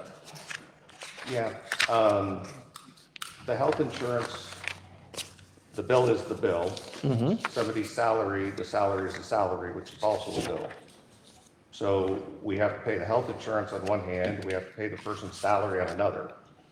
If we're getting money out of that person's salary to pay for the health insurance, Right, that's what I'm tracking as the $300 or 300,000 that I'm getting back. yeah. So where am I expensing that place? Every salary line and the 16, and the 1,650,000. It's coming out twice and coming back once. Their salary is salary and health insurance is health insurance. But part of their health and part of their salary is health insurance. No.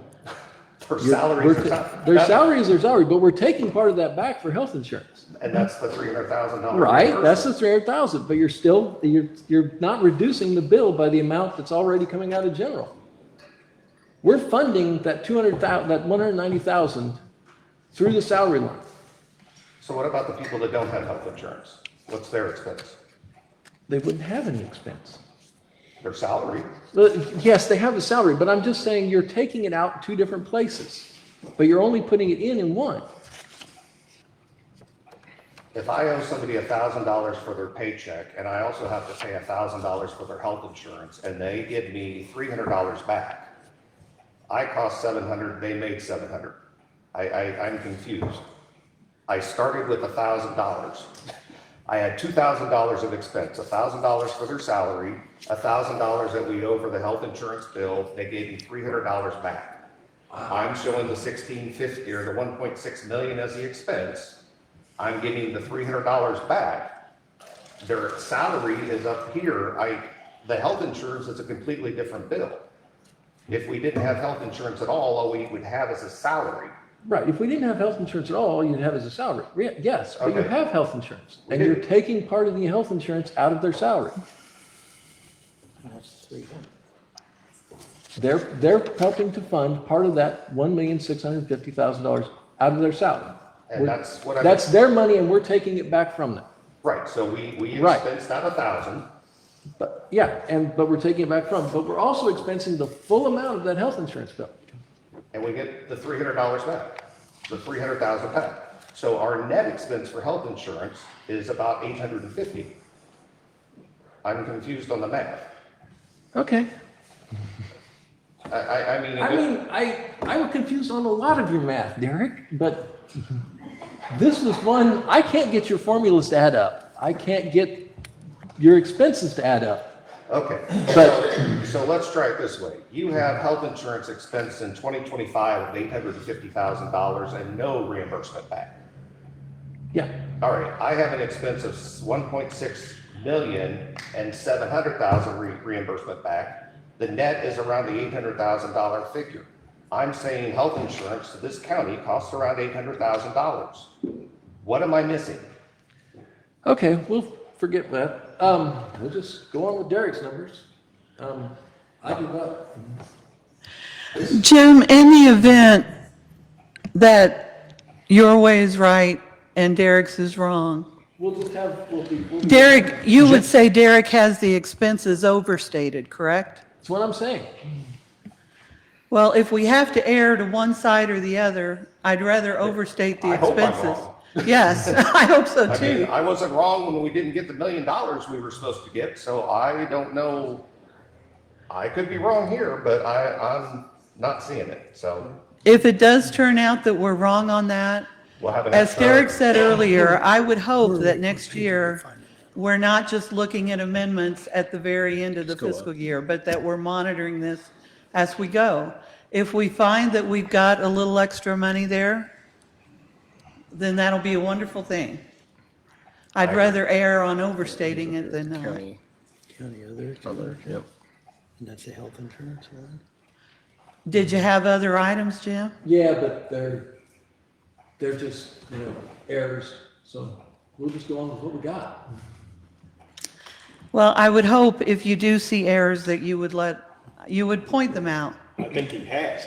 Well, I'm not gonna get able to point them out, so we'll just go on with what we got. Do other folks have any issues beyond the three that I have?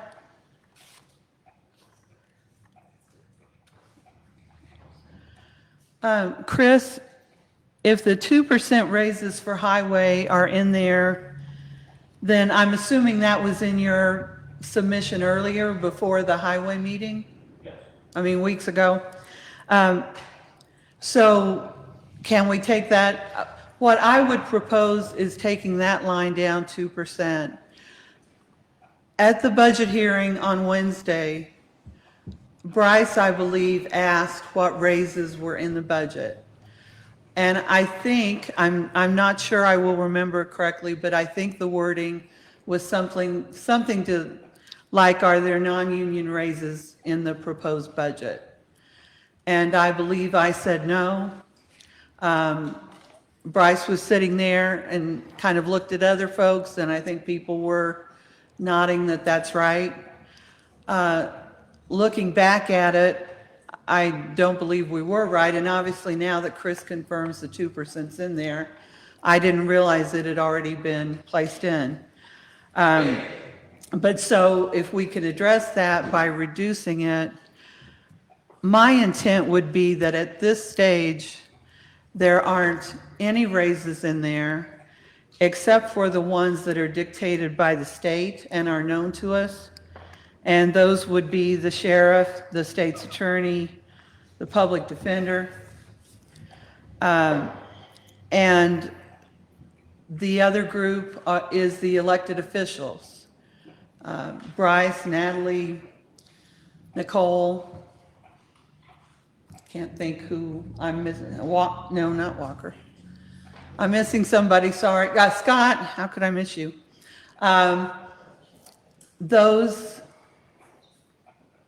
salaries have to be identified and posted publicly before their elected term begins, and we are bound by those. They're on the website, anybody can see them.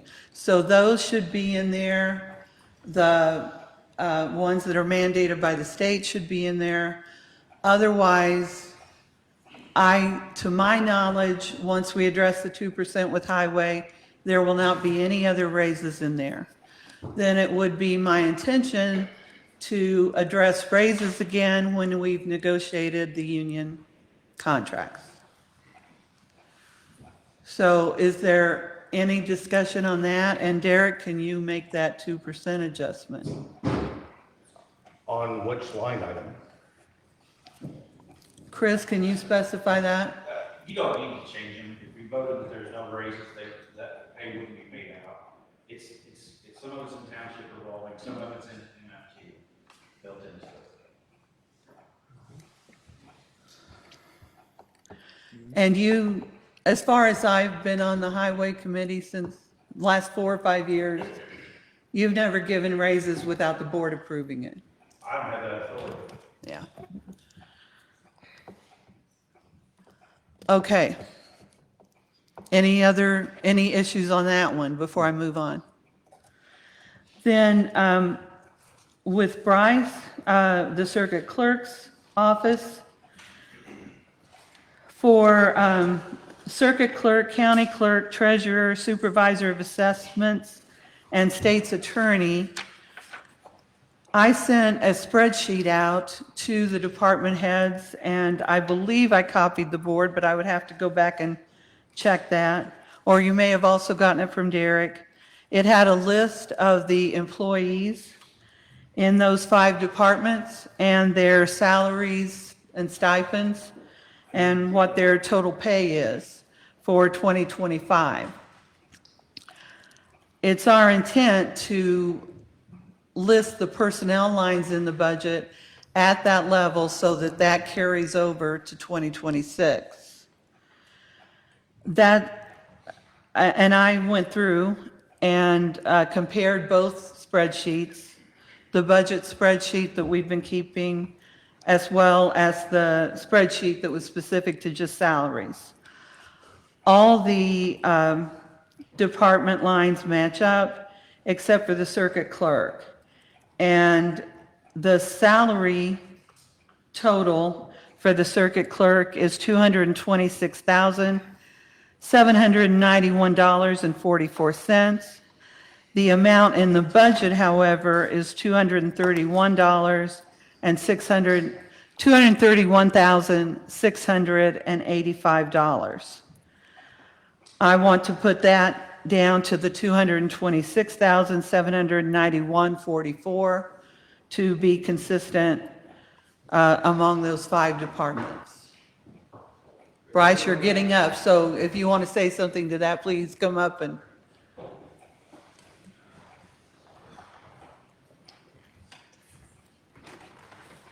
As everybody knows, I've been without a bookkeeper for a while too.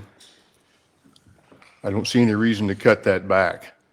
I have been fiscally responsible with that, obviously.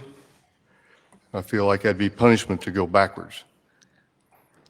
I also have several in the office that like to take comp time in November, you know, before Christmas.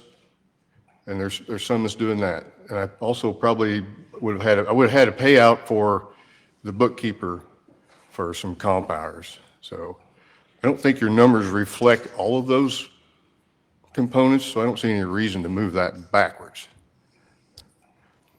If I would have spent all of that and more, I get it, but I was not flagrant with the money. And there needs to be room for comp time, so. That's my opinion. By comp time, do you mean overtime? Well, if you call it overtime, but it's comp time, yeah. Well, court doesn't run on any normal clock. It runs over. Sometimes they have to come in early to do some work before they go to court. Sometimes they work with no lunch hour with the short staff that we have. I don't see any reason why being fiscally responsible should be punished over a small amount like that. And I'm not talking about or trying to make any allegations that about the use of the funds. I'm just saying that in 4 of the 5 cases, we've been consistent to just pay current salary. And it's my understanding that even one of the ones we have listed for current salary has left. That's correct, and she's not been paid for some weeks also. I mean, you understand my bookkeeper left and has been gone for a while, correct? That's We're the not paying that person's- person a salary that's not there. And But then these are we're having annualized. people working comp time with 4 people, 2 courtrooms, telephone, 3 Hold phone on, lines. these are annualized amounts. I'm not talking about how much you paid her that specific year. What do you These mean it's are not an annualized amount? You've done the math and you say I'm under budget. That's what you're saying.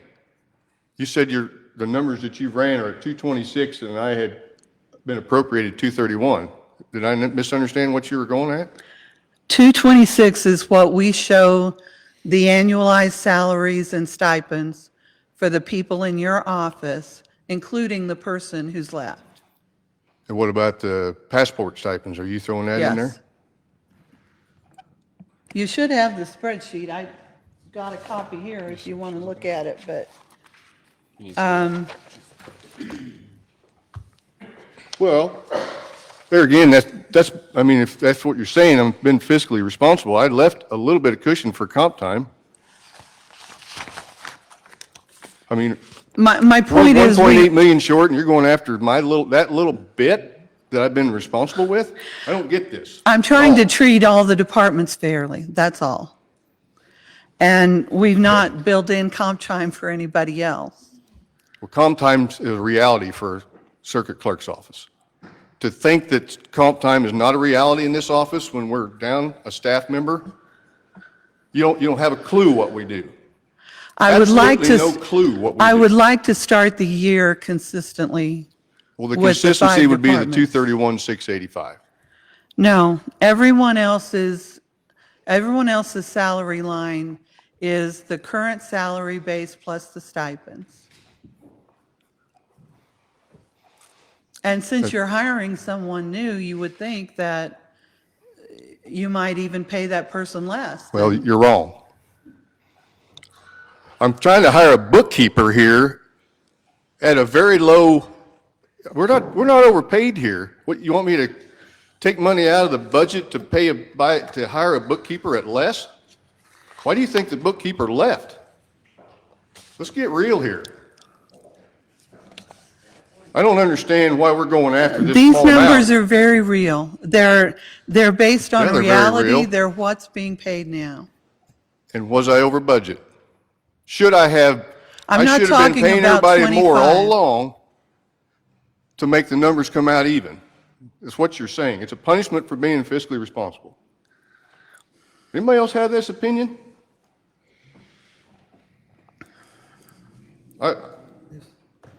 Here I am fighting this fight again all year.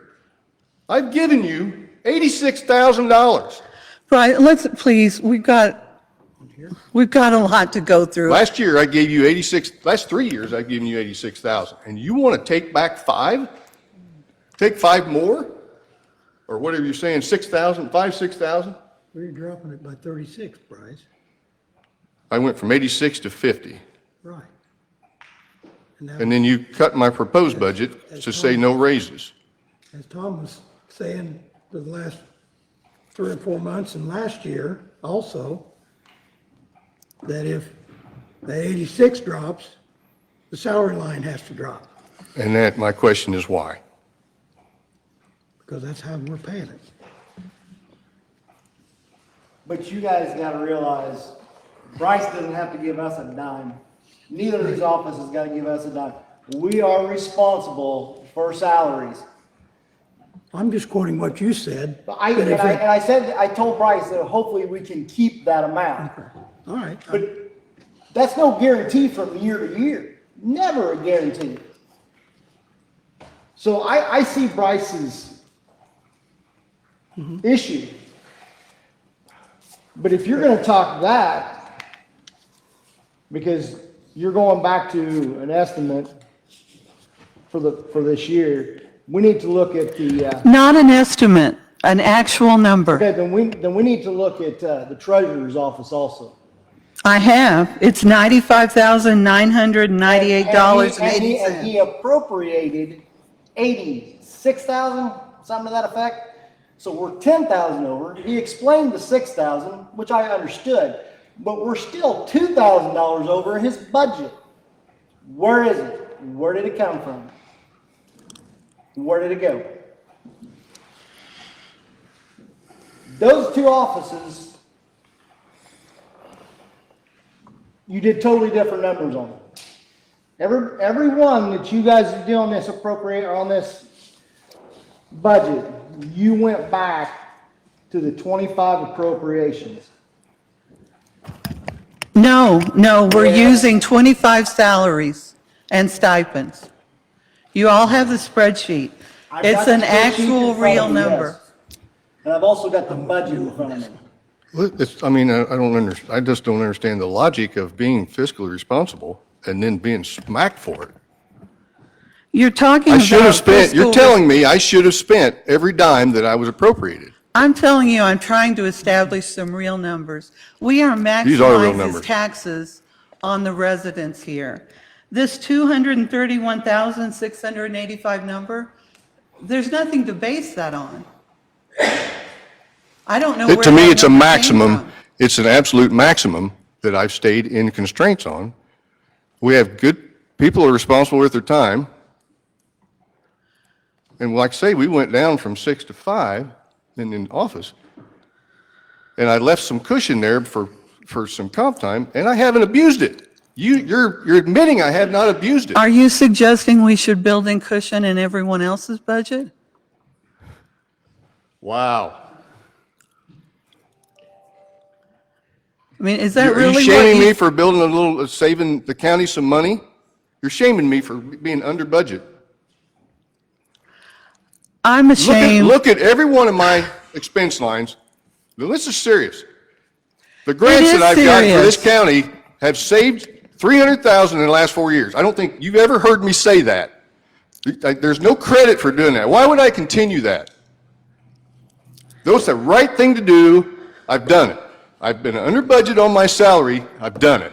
And you're penalizing me for doing the right thing for everybody. Can we take this? I don't need a breath. I don't need to take a breath. I'm telling you. Every time you've asked to speak, I've given you the opportunity. Go ahead. We're running late. Can we just take a straw poll? Should we treat the circuit clerk's office like the others? Or do you want to give them this number that's in there now? Okay, let's treat them all the same. Let's have them give you $86,000 for the next 3 years and provide you with 4 years of $300,000 in grants. Let's treat them all the same. Good Lord, that's $600,000 and you're down here. Can I please hear from the board members what they want to do?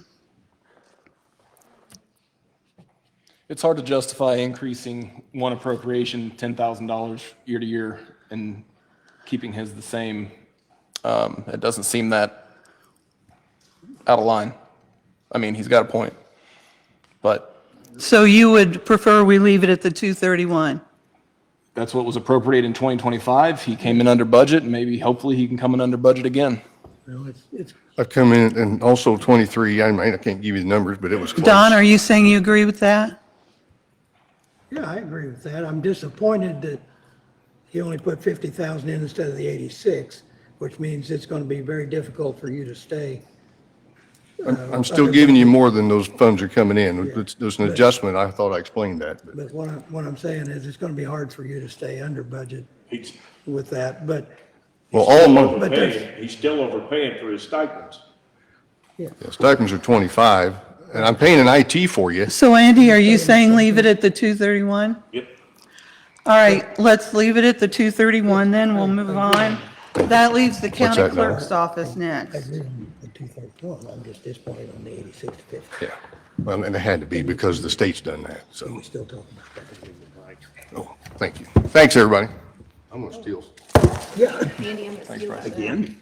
I don't understand why we're still, I thought we had the budget settled.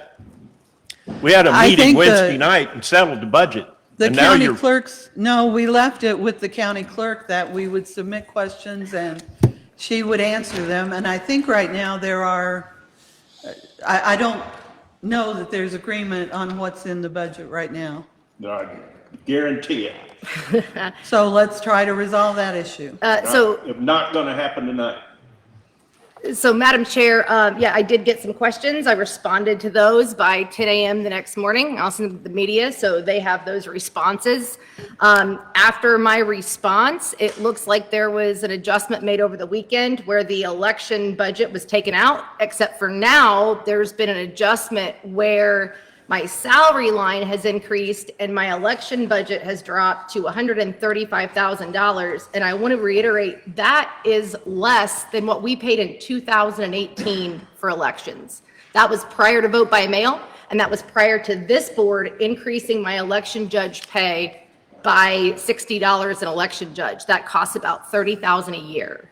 So there is no way that we can stay within that budget whatsoever. So you're still refusing to separate salaries Yes. from your elections? Yes, and I want to Okay. reiterate this on why, because. Please, please. Madam Chairman, do you mind if I finish? I do, because you had your chance to say this last time. I don't believe there's any support, enough support, I should say, on the board to separate out the salary lines as much as I would like to.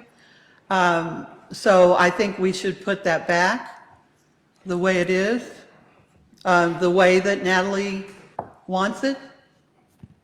If I'm wrong on my sense of how people would intend to vote on that issue, please speak up. Mark, Tom, are you supporting Natalie's position? Yes. Then Derek, can you make that adjustment? What am I doing? 224 back into the election salaries and expense? Is that what we need to change that to? Correct. There's also an issue with the grant that's in there. There's a $41,000 grant credit that reflects as revenue in the top part of the budget. And it looks like it's offsetting the expenses. So if you're not wanting me to credit those expense lines, if that's the goal for next year, then you need to add $41,000 to the election line. Because I can't target expenses to a revenue line like that. So you're really reducing my $220,000 budget by a $41,000 grant.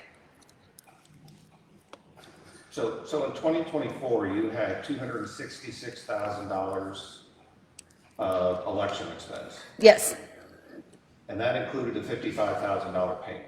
yes, Now you don't have that payment, correct. but you want to go ahead and increase your election line to 265. Correct, and here's why, Mr. Ross, and I highly encourage you guys to discuss these things with me prior to the, one of the last few days of budget talks.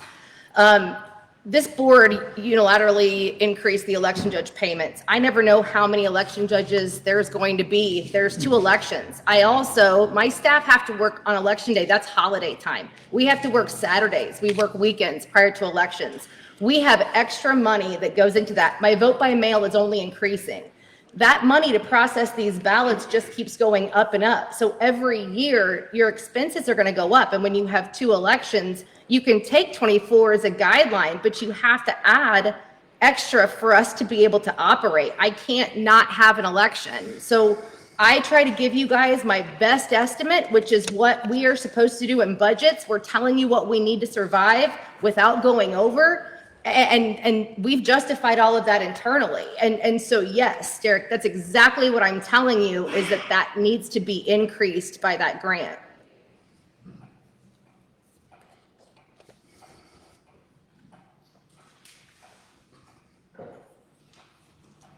I put it in. I appreciate that. Thank you. Does anybody else have questions for So me? you have her election salaries. 265,000, which includes, who knows how much buried payroll.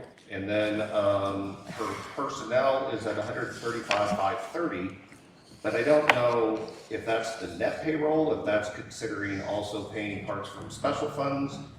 I mean, as I said before, the transparency is, I think we agreed, and you agreed, that you really spend $224,000 on your personnel. Oh, absolutely, correct, yes. But you're budgeting your personnel line item at only $135,000. Correct. Those are non-election workers. As I said in the email prior, in our office, we are now programming ballots. We are doing a lot of work in-house that we used to pay people for. That's staff, that's employees. Therefore, I have to take that cost that I used to pay other people, and we've kept it internal. That's an election cost. So therefore, I believe the taxpayers are owed, as far as transparency is, a true cost of elections. That includes all of the staff's efforts and times that are used towards elections. So we keep very detailed information as to how all that operates throughout the year. That's why I put it in the election salaries and expense line, because that is showing your true cost of elections to taxpayers. I hear the words you're saying. What I would say is, for example, the sheriff's department, and I would have the deputies all wrong, but the logic that you're explaining to me is, we'll say, take deputies A or B or C and throw them in boarding prisoners to say, well, that's really what the boarding prisoner cost is. And maybe if I had a union that wanted to do that, we'd do that. Or if I was the sheriff and I wanted to do that, I would propose that. I think what you're missing is, we're elected officials, we're one of one.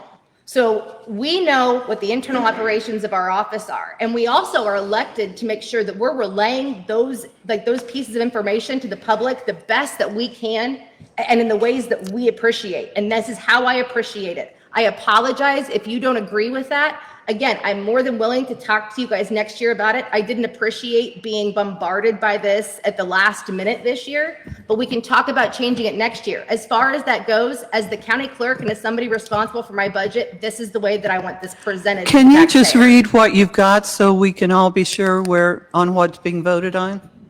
I have our office personnel at 135,530. I have her salary at $60,416. I have supplies at $15,000, and I have an election expense at $265,000 even. I have computer maintenance and support at $3,000. And that's what you want? Yes, ma'am. Okay. So we are in agreement on that. Everyone? I appreciate your time. Perhaps not. We're in agreement, it reflects what Natalie wants. Let's leave it at that. Does anyone have any other issues that would give them pause about voting for the budget. I got, somebody explain the treasurer's line again on pay for staff. The payroll line, just let me say, is 95, the spreadsheet that I forwarded has the treasurer's payroll at, and that's this year, $95,998.80. The line is, the budget is $96,000.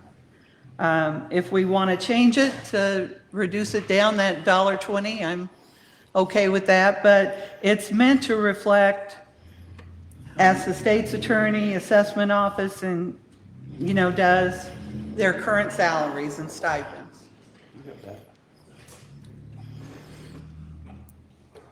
Mr. Lewis, back in 2024, I did a budget amendment at the end of the year to reflect the same thing that the circuit clerk, the county clerk, the state's attorney did as far as the salary raise for the $5,000.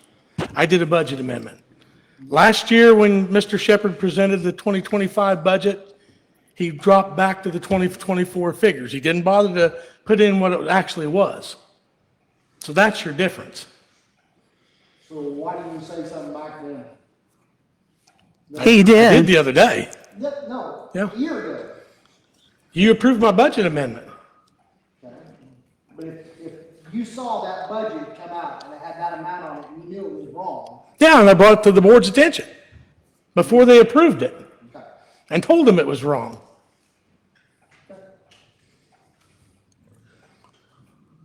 I know Cindy Shaw did the same thing with hers, and it was wrong. just like I mean, that's the difference in mine. just like I said. I didn't do anything any different than what anybody else did. But like I said, it just looked like that we were 10% increase. And that's, I just wanted to explain it. That's all I asked. Okay. But I would have thought, if you'd have been that adamant with it back a year ago, that it should have been changed and corrected. I did come up forward.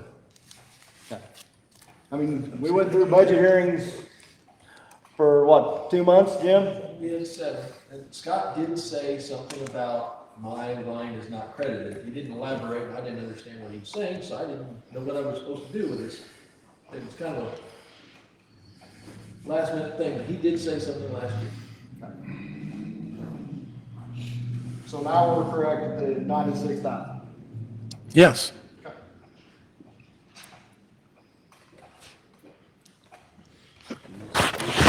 Any other questions or concerns?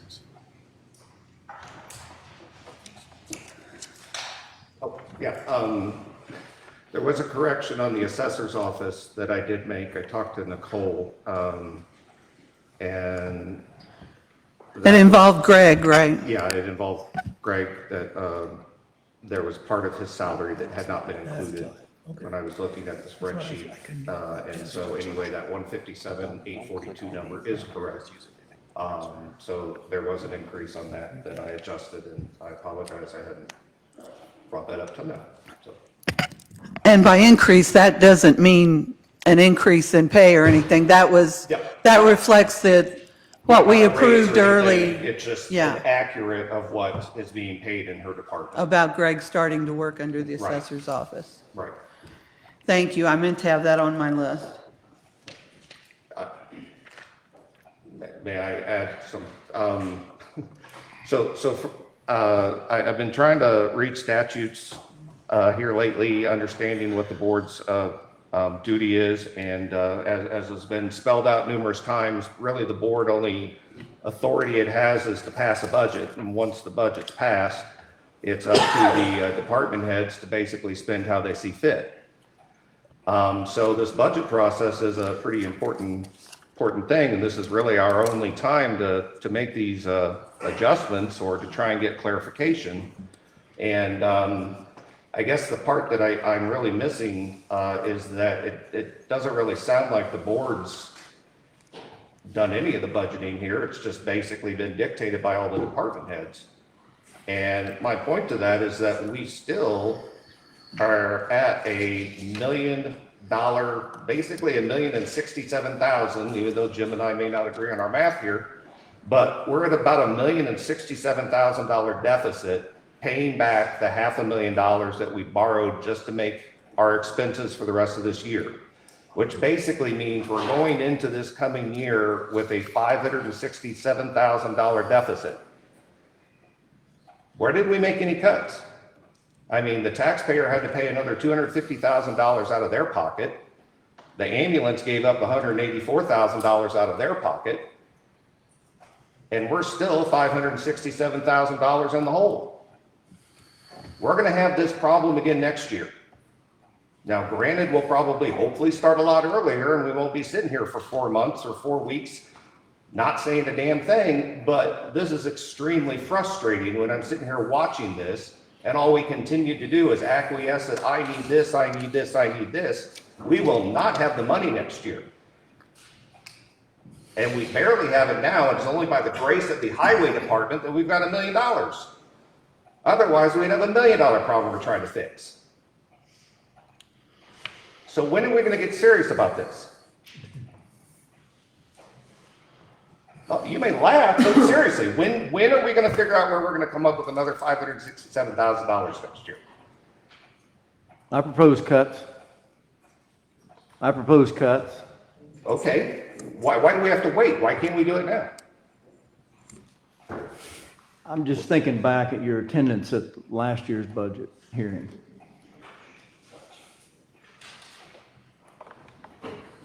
You said, when are we going to get serious? I tried to get serious. I said we need to make adjustments now in February, March, and April, January, February, March. I did the best I could to get this board together because I knew it was going to be bad.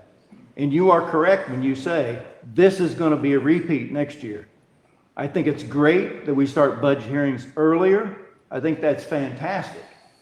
But I agree, we have to get serious because this is the last Band-Aid has been used. So in a sense, I'm agreeing with what you're saying. We've used the last Band-Aid. I don't see any more. I mean, every cut we've proposed has been fought against, though. Like, just look at the insurance. Just look at the vote we did the revote. Maybe it wasn't properly in order, but we just spent another $90,000 tonight because of our property and casualty insurance. I mean, why is so much of the board fighting against things like that?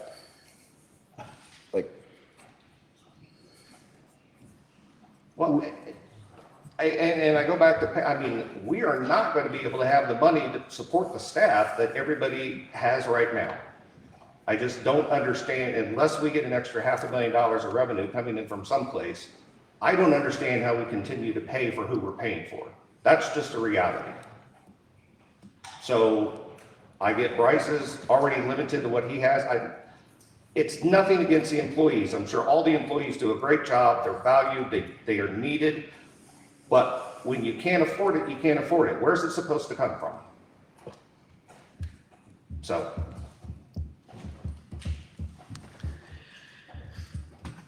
With your permission, can I speak to that? Sure. But please just try to keep it focused. I agree there's a problem, but I agree that there's a problem, but how much grant money have we missed out on? Grant money doesn't pay for payroll and operating expenses. And I don't think the employees, when we're at bare minimums, I don't think that it should be on the employees' backs. I'm sorry. If you knew what we did, it would make more sense. But when you don't understand what we go through and how good our employees are. My coworkers they knock it out of the park, and I have to scrape them off the ceiling every time you guys have a meeting and want to come after them. It's not their fault you didn't get the grants. Now, who's going to start writing grants? Who's going to start pushing? There's hundreds of thousands there. May not take it all. But 0 is no progress towards your loss. So who's going to take care of the grants? And who's going to start tomorrow doing the grants? Would be you can't miss out on that. I know you're looking at me with a blank stare, but No, I don't mean to. I'm just worried that it's misleading to the public to give them the impression that grants are going to cover payroll and basic absolutely operating not. expenses like Absolutely not. utilities. But your general fund is your black hole. And grants helped a lot on that black hole. It could maybe help with supplies and things For like us to go forward that. with no raise for what we do is a punishment. That's my opinion. It helps to know what we do. And I commend those who have come in to see what we do. So, I just think grants, you're talking about hundreds of thousands. Grants is the biggest way, I believe. And no one disagrees, I think, that we should do everything possible So start to now. go after the grants. Is CD Davismeyer still an option? The 300,000 there that? Yes, absolutely. That's what we, Okay. we Building are, grounds, I understand, but that's not the only grant Yes. out there, and Jill Tracy's willing to help. Thankful to State's Attorney's Office, Julian Walker, we got that, I mean, that's huge. And I mentioned that 5 months ago. Has anybody talked to them? So please don't dismiss these grants. I don't know who's in charge of getting the grants for the county level, but we can't keep ignoring that. Somebody's got to be proactively going after that. I have. Yeah, I agree. I got We agree. 300,000 in one office. I don't think anybody's dismissing the going after grants. I think No. it's just trying to run it like a business and not rely on the bonuses of grants to fill the gaps in our operating budget. You know, you got to have a sound foundation before you can count on grants to do extra stuff. But when you're at bare minimums and you want to take it out on the employees, that's a step, that'll set this county back, or my office, set them back 20 years. And I don't think that's necessary. Yeah, it's unfortunate. I think it's like- silly. It's unfortunate that that's the largest expense and that's where you got to, Well, my biggest expense is my house and my car, and I'm not selling either one of them. I get it. do we have a motion to pass the proposed 26 budget?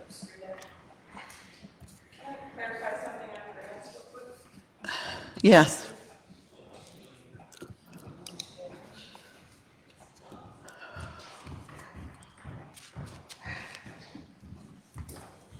Just real quick, I want to let you know that some of our grants do include salary, so I'm not sure why you're under the impression that none of them include salary, because several do.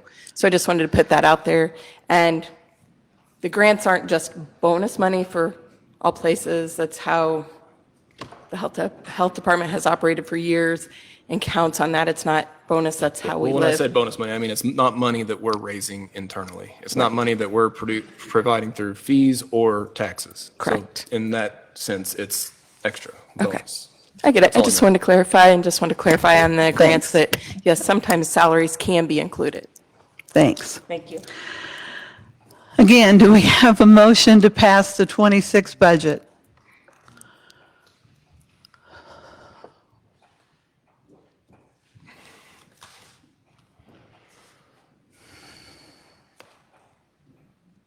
Anyone?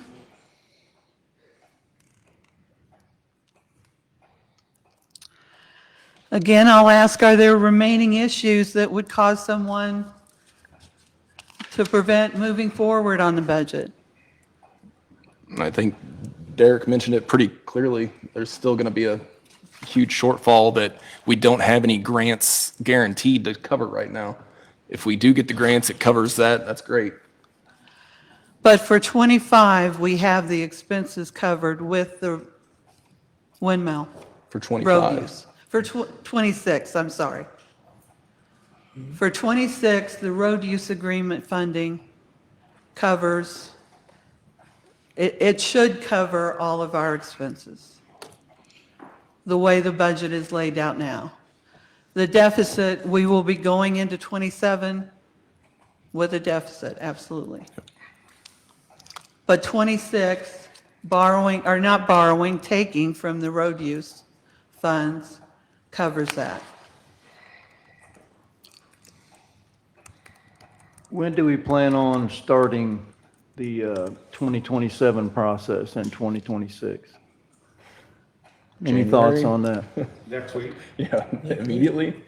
I mean, We really aren't getting out of the process because we still got a lot of ground to make up. I think we have got to restructure what the committees do. We've got to monitor these budgets, see what's being spent as we go, and not waiting for someone to tell us that we're running out of money. We need to make sure we've got the right reports in place that we're able to monitor. We got to get our revenue in earlier. We got to fix our cash flow issue. We got to be able to get those tax bills out and get paid. Yeah. I think, one of the issues is, just for example, on monitoring the departments, every third Wednesday, we have the public safety meeting. Casey provides wonderful reports. Tom runs an efficient meeting. They're usually very short. We can see exactly what's being spent, what's projected, whether there's a surplus or a deficit. And that happens every month. On the other hand, the sheriff's department, none of us, and I'm talking about the board, the finance committee signs off on the sheriff's bills, but we don't do it against a budget to make sure that he's staying within all his budget lines or projecting ahead to see what's happening. So we may need to have a balance sheet produced for every committee meeting or something along those lines. It's sent out every month by our treasurer's department. I'm talking about what's actually what's happening right now, and that kind of monitoring is not underway. That's the kind of thing I think we've got to take a look at. Where are we strong? Where do we need to modify things? So are you not receiving a budget status report that Scott sends out every month? I just want to, if you're not, Yes, then we need to make sure. yes. Okay, that's what that is. It tells you what the expenses are. It tells you exactly how much is remaining, how much. I'm describing what happens at the meeting as compared to the ambulance department. It's all right. The finance committee, I think, knows what I'm talking about and knows what I think needs to be adjusted.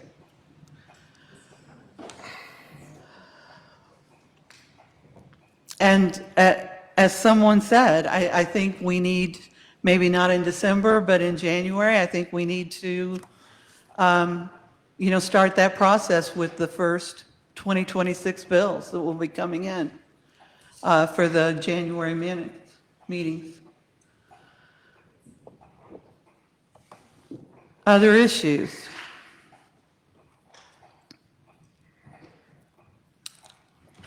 So do we have a motion to? I'll make a motion that we approve the 2026 budget as presented. Motion by Lance. Do we have a second?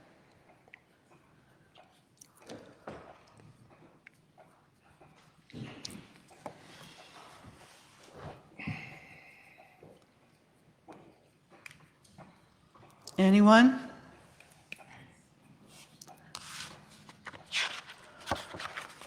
If not, what is it that you want? What are you waiting for to change?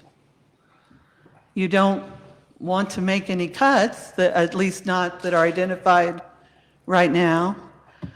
I don't know how we can get more revenue. We've maximized the taxes on people. We've taken from the road use agreement, we've taken money from the sales tax. We could take more there. I know Tom's opposed to doing that. And like Mark said, that's a Band-Aid. And we're out of Band-Aids.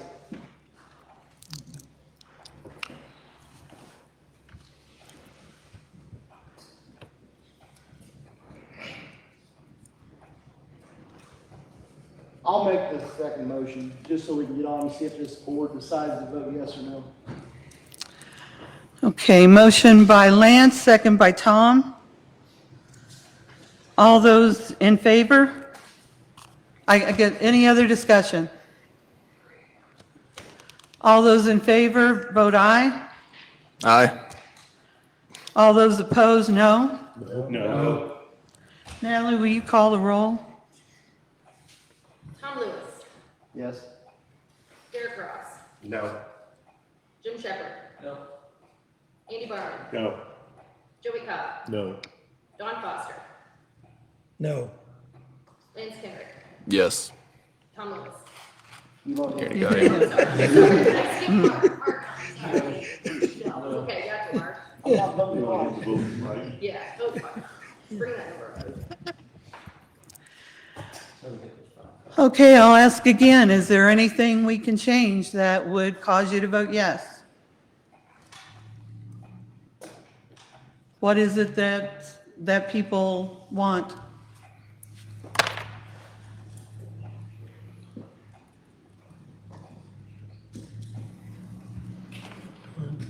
Jim, any suggestions? My biggest problem with it is form and manner. I'm sorry, what did you say? Form and manner. The idea of having offsetting revenue on top of the different offices in the general fund is nice for working up a budget and seeing what that office's impact is net on general fund. But trying to actually calculate what our true expenses and what our true revenue are, it is a serious pain. There are roughly $824,000 that is counted twice, once on the appropriation ordinances and again on top of these budgets. So to double check and make sure numbers are accurate, you have to realize that's there and take it back out. We have no number that has the actual gross revenue, gross expenses of this, on this budget. By my calculations, it's somewhere in the neighborhood of $7.5 million. And like I say, I come up with a different figure than Mr. Ross. My deficit is still about $369,000, whereas his is 467. So, excuse me, 369,000. And his is 567, excuse me. But that's my biggest problem. I challenge any member of the public to be able to decipher that budget that was posted as it was. I would rather see the revenue all in one spot and a total of all the expenses set in one spot for better transparency to the taxpayers of this county, and they deserve that. Well, in Derek's defense, I think that's what he's trying to do. But it's not there. It's completely, it's not there. It's nice to have it that way for working, but the final copy should have all the revenue in one spot and a total of every expense. For example, the sheriff's department. If you added the numbers in the sheriff's department budget as it's presented tonight, that is $2,617,000. That number is not reflected in that document. The net effect to the general fund is $2,319,000. That's a subtraction of the numbers that don't appear on the appropriations ordinance that are up at the top of this page. But if Dave goes through the year with that budget, he's going to be over on those line items. He'll be over. I mean, he'll be fine on the line items, but his gross budget, he'll be over by $298,000. So where should those funds be accounted for? In the appropriations ordinance. Just as a gross total? However you want to put it out, but I think it all needs to be on one page so that the board and the public can decipher these things. But I'll have it done tomorrow. I mean, I don't think it's gonna change the number, that's fine. I mean, I could go back, I kind of took it from Mr. Filbert, is that, I understood that offices and departments kind of wanted to get an idea of what their net cost really is. So even when you look at the state's attorneys, the majority of his salary is paid for by the state. So what does his office really cost? It's not near what it is, but I was trying to show what the net was. But it should be pretty simple for me to go back to the original way, take all the revenue lines out, just only have the expenses, and have all the revenues up in the general fund. And I'll hope I did my math wrong. I really do hope that I'm not sitting here with a $500,000 deficit. But let's say I am. Let's say I go through all of this and I put it all back together the way it is, and the math still ends up being exactly the same. I mean, to me, this is like a T wasn't crossed or an I wasn't dotted. I mean, I'll go through it, it's, what's another couple hours? It's not like I haven't already spent enough, but that's fine. Let's go ahead and put it back the way it was. I don't want to know, that was just my opinion. In doing that, though, I would not want to lose anything we now have. No, I'll leave this spreadsheet the way it is and make a completely different one. And pull the numbers off of this. I can do it. No problem. I just want to make sure, because I'm not trying to start an argument, but the way it was got us to the point that we couldn't make payroll. So I'm more interested, you say it's fine for working through it. Well, working through it, we are the ones who need it more than anyone. And we need to be able to see where the revenue really is and where the expenses are. I mean, like I said before, we didn't even have a Fund 18 on the original budget. Mr. Shepherd had $800 figured in on health insurance and a $400 reimbursement. So he was trying to say the county only spends $400,000 on health insurance for the employees. I completely disagree. If we've got a $1.5 million insurance bill, we are not collecting $1.1 million from departments and employees. So therefore, his spreadsheet was not quite accurate, possibly. I'll just leave it at that. So I tried to do a better job of cleaning it up, trying to figure out where the numbers were. I identified this at the beginning of the year that there was a problem based off of the prior spreadsheet. I've done the best I can to put in the real numbers based off of what I've gotten directly out of CIC. And I think us having to borrow $500,000 to meet payroll kind of proved what I thought at the beginning of the year was true. So we can continue arguing my math is wrong, but I'm just not seeing it. But if putting it back to the other format is going to fix the issue, we'll see. So I'll do it tomorrow. And like we discussed earlier tonight, we can do budget amendments don't have to be at the very end of the year. If we figure it out in January or February, you come back and adjust there. Am I off base with that statement? Yeah, with a 2/3 vote, you bet. So I don't even know what we're arguing about right now, because nobody's made a suggestion on what they need changed to vote for the budget. It's not good. It's not where we want to be, but what else do we need to fix? We're all going to apply for grants. Hope that'll fix it, I guess. On a more minor note, there is no revenue for judicial security or child support fee fund. And I know child support fee is not in CIC, don't ask me why. But we're expensing money out of budgets with no revenue lines.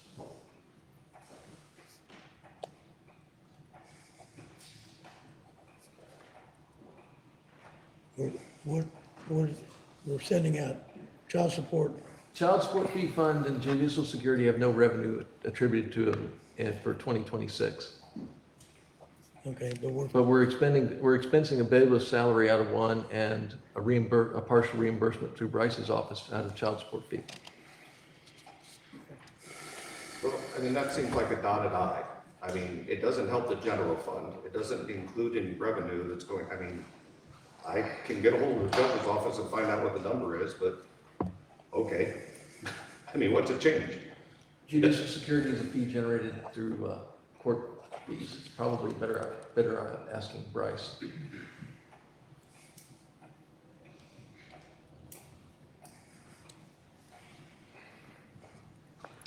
Did you have anything else, Joe? I think I've made him mad enough. Mark, do you have anything? I mean, it's come down to painful cuts. Animal control, I'd like to talk about that. Last time I remember talking about it, and again, I might have forgot, I think it was, the total was 100,000.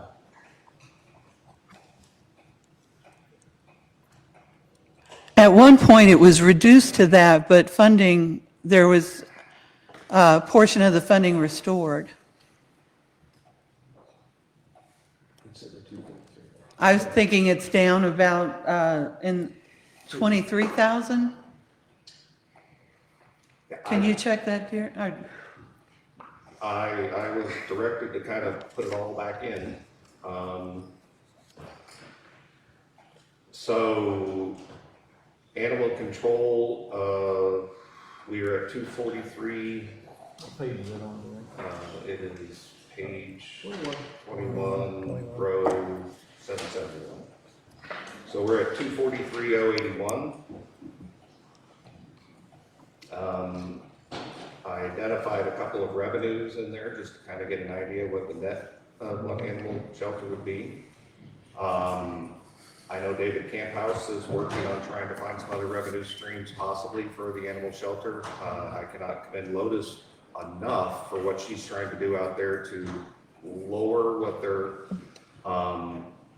animals are that they have to keep up with. I know that she's started. I mean, she started trying to do what she can to cut costs where she can, and she did that before. She's made a whole difference in the world. Yeah, so compared to what we had. Yeah, so no question about it. So she's doing everything that anybody could ask. So I hope that we can continue forward, and I think that those numbers are going to continue to build a stronger foundation, if you will, to then possibly build that program back up from other revenue sources or whatever else outside of the county. So unfortunately, it's just a growing pain at the moment that we've got to try and get fixed. But we originally had cut it all the way down to 100,000, and that's what we were working with. And Rose said, "I'll make work whatever." Yeah. But we built it back up to the 243,081, and I trust that she will do the best she can to get that in line to wherever we need it to be. So. Does that address your issue, Mark? Somewhat. I mean, I'm right there with Derek on, we're on our last Band-Aid. And,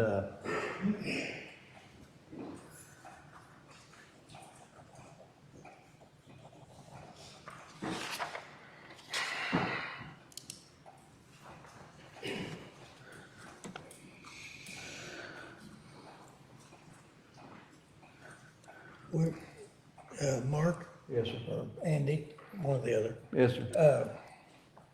The person that we had paid to be able to do some things that the vet has been doing. Yes. Has she finished her training? Last I knew, she was still in training.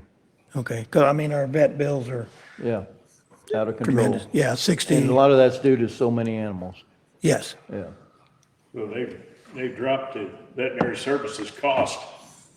Yeah. 60 to 45. 60 to 49 is what they paid this year, and they Yeah. dropped their budget down to 45. So I don't know. I talked with Lotus and had to ask her if we could do that, and she said yes. She'd actually said we could take out for the uniforms and the training, and I see they're still in there, but those were options that she would agree to.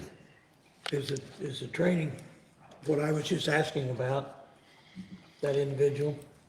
No, That- no, that that's- doesn't have anything to do with her training. What she's in classes for the veterinary assistant Mhm. program. Okay, and that's not considered part No. of the training line? Okay, all right. Andy, I have uniforms and training at 0. Well, I must have the, I don't see that you're logged into this one, so I apologize. But yeah, I think you may be in an older spreadsheet, but.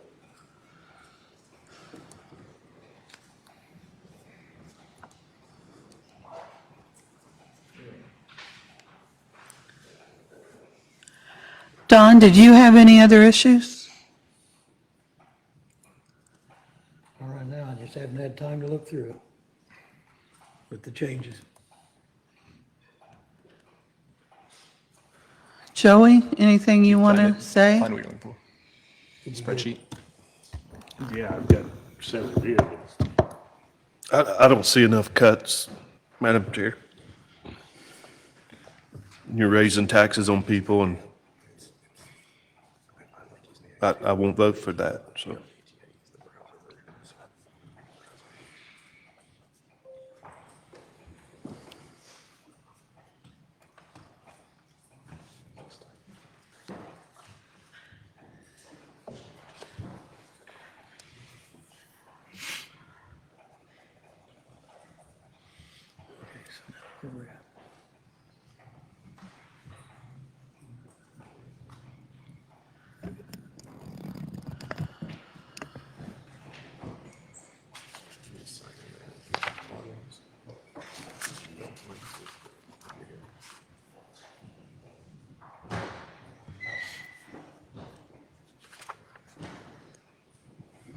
I didn't switch to this browser. That's when I finally get to it. Just 2 seconds. But they're all been for this.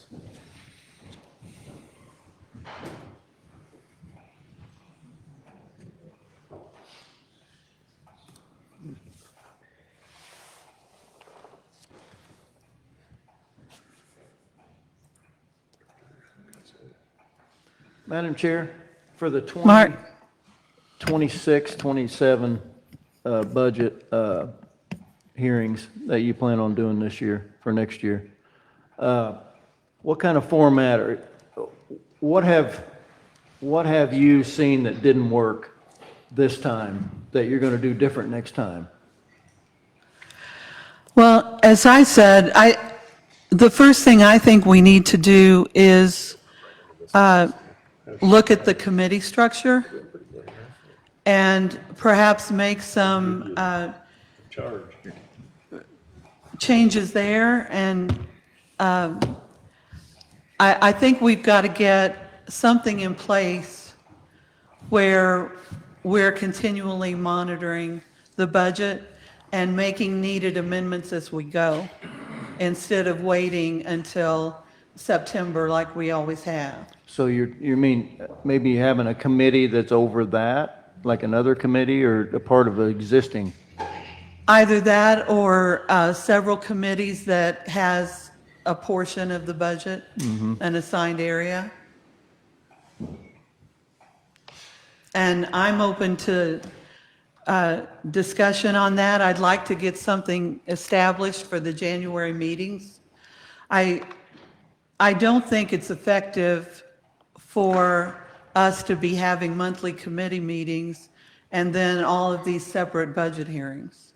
I would rather, for our own time and for the efficiency for the county in spending for these committees, I'd rather have us look at ways that, and I'm not wed to anything. I'm just still looking at the statutes of what's required as a minimum, and then what we can do.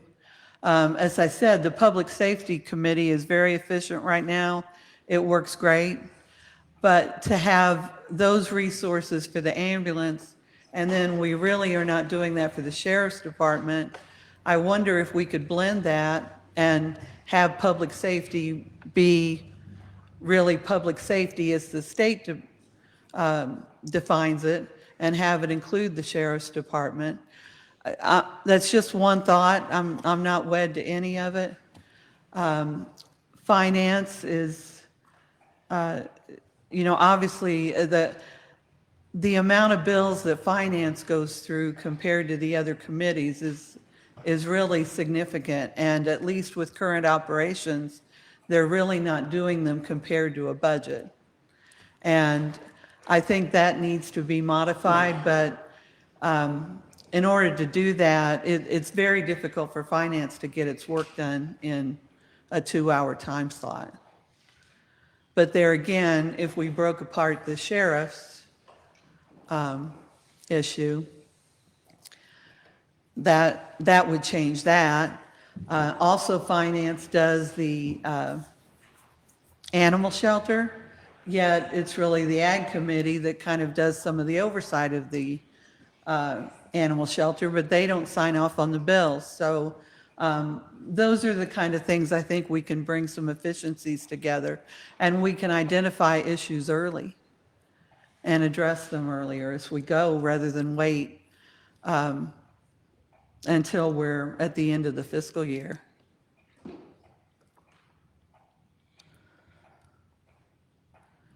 Andy, did you have something more? I guess maybe just trying to take another straw poll. The two items that Jim is requesting, that we have a total summary for revenue and expenses, and then also looking at the child support and judicial security revenue. Is it, especially on the total revenue and expenses, that seems to be more of a format matter. Is it possible that Derek's saying he will do that? Can we commit to doing that and still vote on the budget tonight in order to save the expense of another meeting? I want to see a clean copy. I want to see it in writing.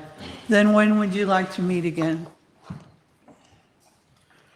Have to be the first of next week.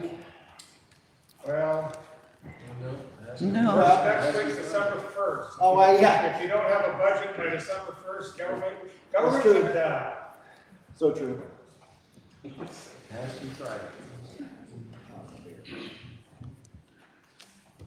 be Friday. Just recess this meeting until tomorrow or the next day. We'll have to post an agenda if you recess it. Could we meet again, if recess and then come back tomorrow afternoon? Or evening? Evening's fine with me. I've got a commitment tomorrow evening, So do I, Madam Chair. What time? 7 o'clock. Do 4 o'clock? 4 o'clock tomorrow? Or, There's no guarantee that this room will be available at 4 o'clock. oh, yeah. Do we have to meet here? I'm just saying, this Yeah. room, you don't have to. We don't have to meet here. Could we meet at 5? Could 5?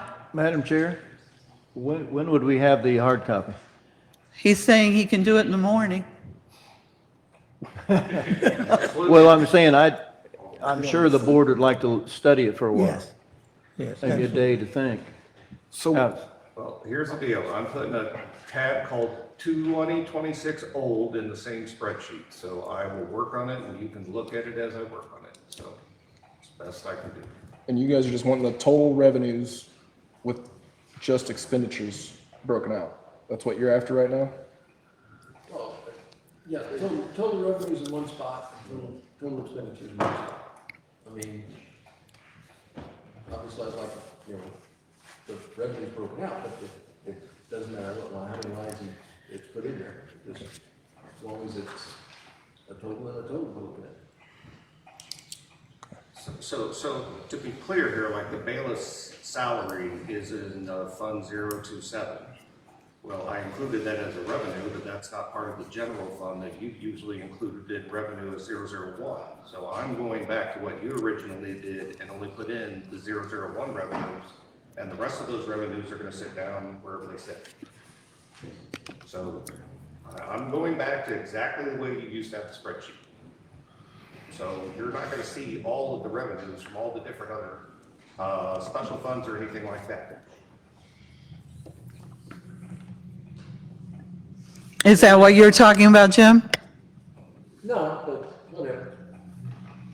Well, I would want it help to be be clear, something though, you feel you can support. But I used to have it in as salary reimbursements and salary transfers. It used to show up in the revenue line, but anyway, just. It comes in from the court system fund. There's 27,378.23 in there right now currently, as of today. Are you talking child support fees? No, that's for the Judicial security? And there's usually, what, 40,000, 40 It's usually a 43,000. It does not generate that in a year's time. paid out. The child support one's actually one that Bryce takes care of himself. Is Bryce still We here? don't see the revenue side of it, nor is that's one of the funds that he maintains over here. Yeah, child support fee is not GCS. You asking me to approve? About the child support fees? Do you mind? Yeah, I believe I had that in there when I submitted to Derek. The estimate, going off the top of my head, I want to say is between 6,500 and 7,000. And I've given you 5,000 out of that for part of that 50. Right now, off the top of my head, the balance in that account is somewhere between 10 and 11,000. So there's enough money there now that I'll be prepared to give you the, 5,000. Doesn't generate a lot, and I give almost all of it to you, so. Okay. We're not talking a lot, that clear that up any at all for you? You had estimated 6,600, appropriated 6,600, and I apologize if I missed it in your spreadsheet, but I will leave it at 6,600. Yeah, I think that's, yeah. It's enough above the 5,000 that I'm confident of the 5,000, especially with a small balance there now. But again, that fund has nothing to do with the general fund. So all Correct. I'm doing is just crossing the T. Other than when I give it to you, it goes in the general fund. And I have that. I got the 5,000 coming out and the 5,000 going up as a revenue to the general. Oh, yeah. It was a revenue against, that's part of your 50 grand. Yeah, That's right. coming out was 86 and now I got 50, but, Yeah. yeah. And for some reason, it's different. It's not a transfer. I write a check out of that account. It's a different bank, but like I say, it was that way when I started, and it helps us keep it separate, but it's a small amount. You write a check and give it to Scott. When he requests the transfer, I honor that and I email a directive to everybody. So, finance chair and chair of the board and Natalie and I think Charlie and Scott. So, When did you do it last? we did it in December and like June or July, something like that. I'm just saying, it's been a while back, so. Yeah. I have to look. Yeah, the first one that I gave was, it was in December, I'm pretty sure. Scott can verify that, but Yeah. it was early, so. Thanks, Bryce. And I've left that to Appreciate him, it. and when he wants it is when I do it, so. Yeah. Appreciate it. Thank you. Yeah. And Scott got you, Derek, the judicial security? I'm sorry. What was the number? Scott? What was you just? It'd be more than that later on, but it's 27,378, 23.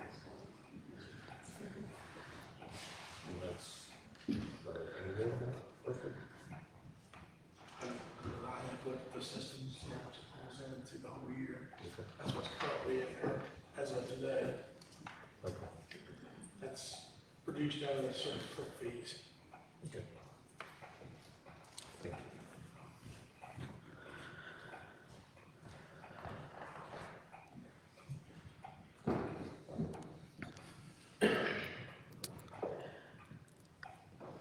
Okay,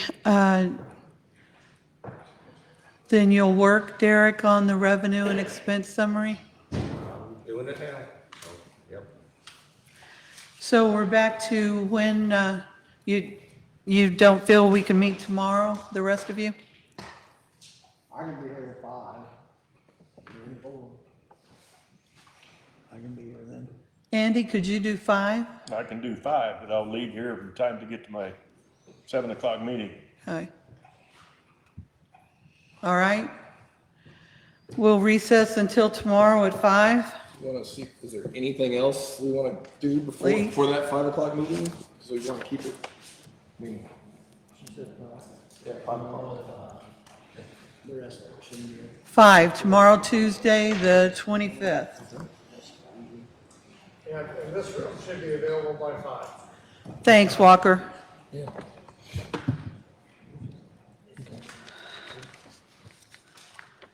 Then, No, not adjourned, but you need a motion to recess. motion to recess. We'll hold the other agenda items until tomorrow. Make a motion to recess. Lance, second by Tom. Any discussion? All in favor, aye. Any opposed, nay? And we are recessed until tomorrow. The time is 9:57.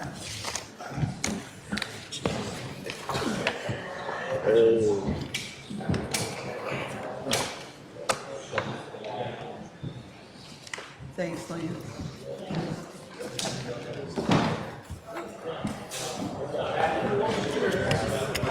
Oh, yes.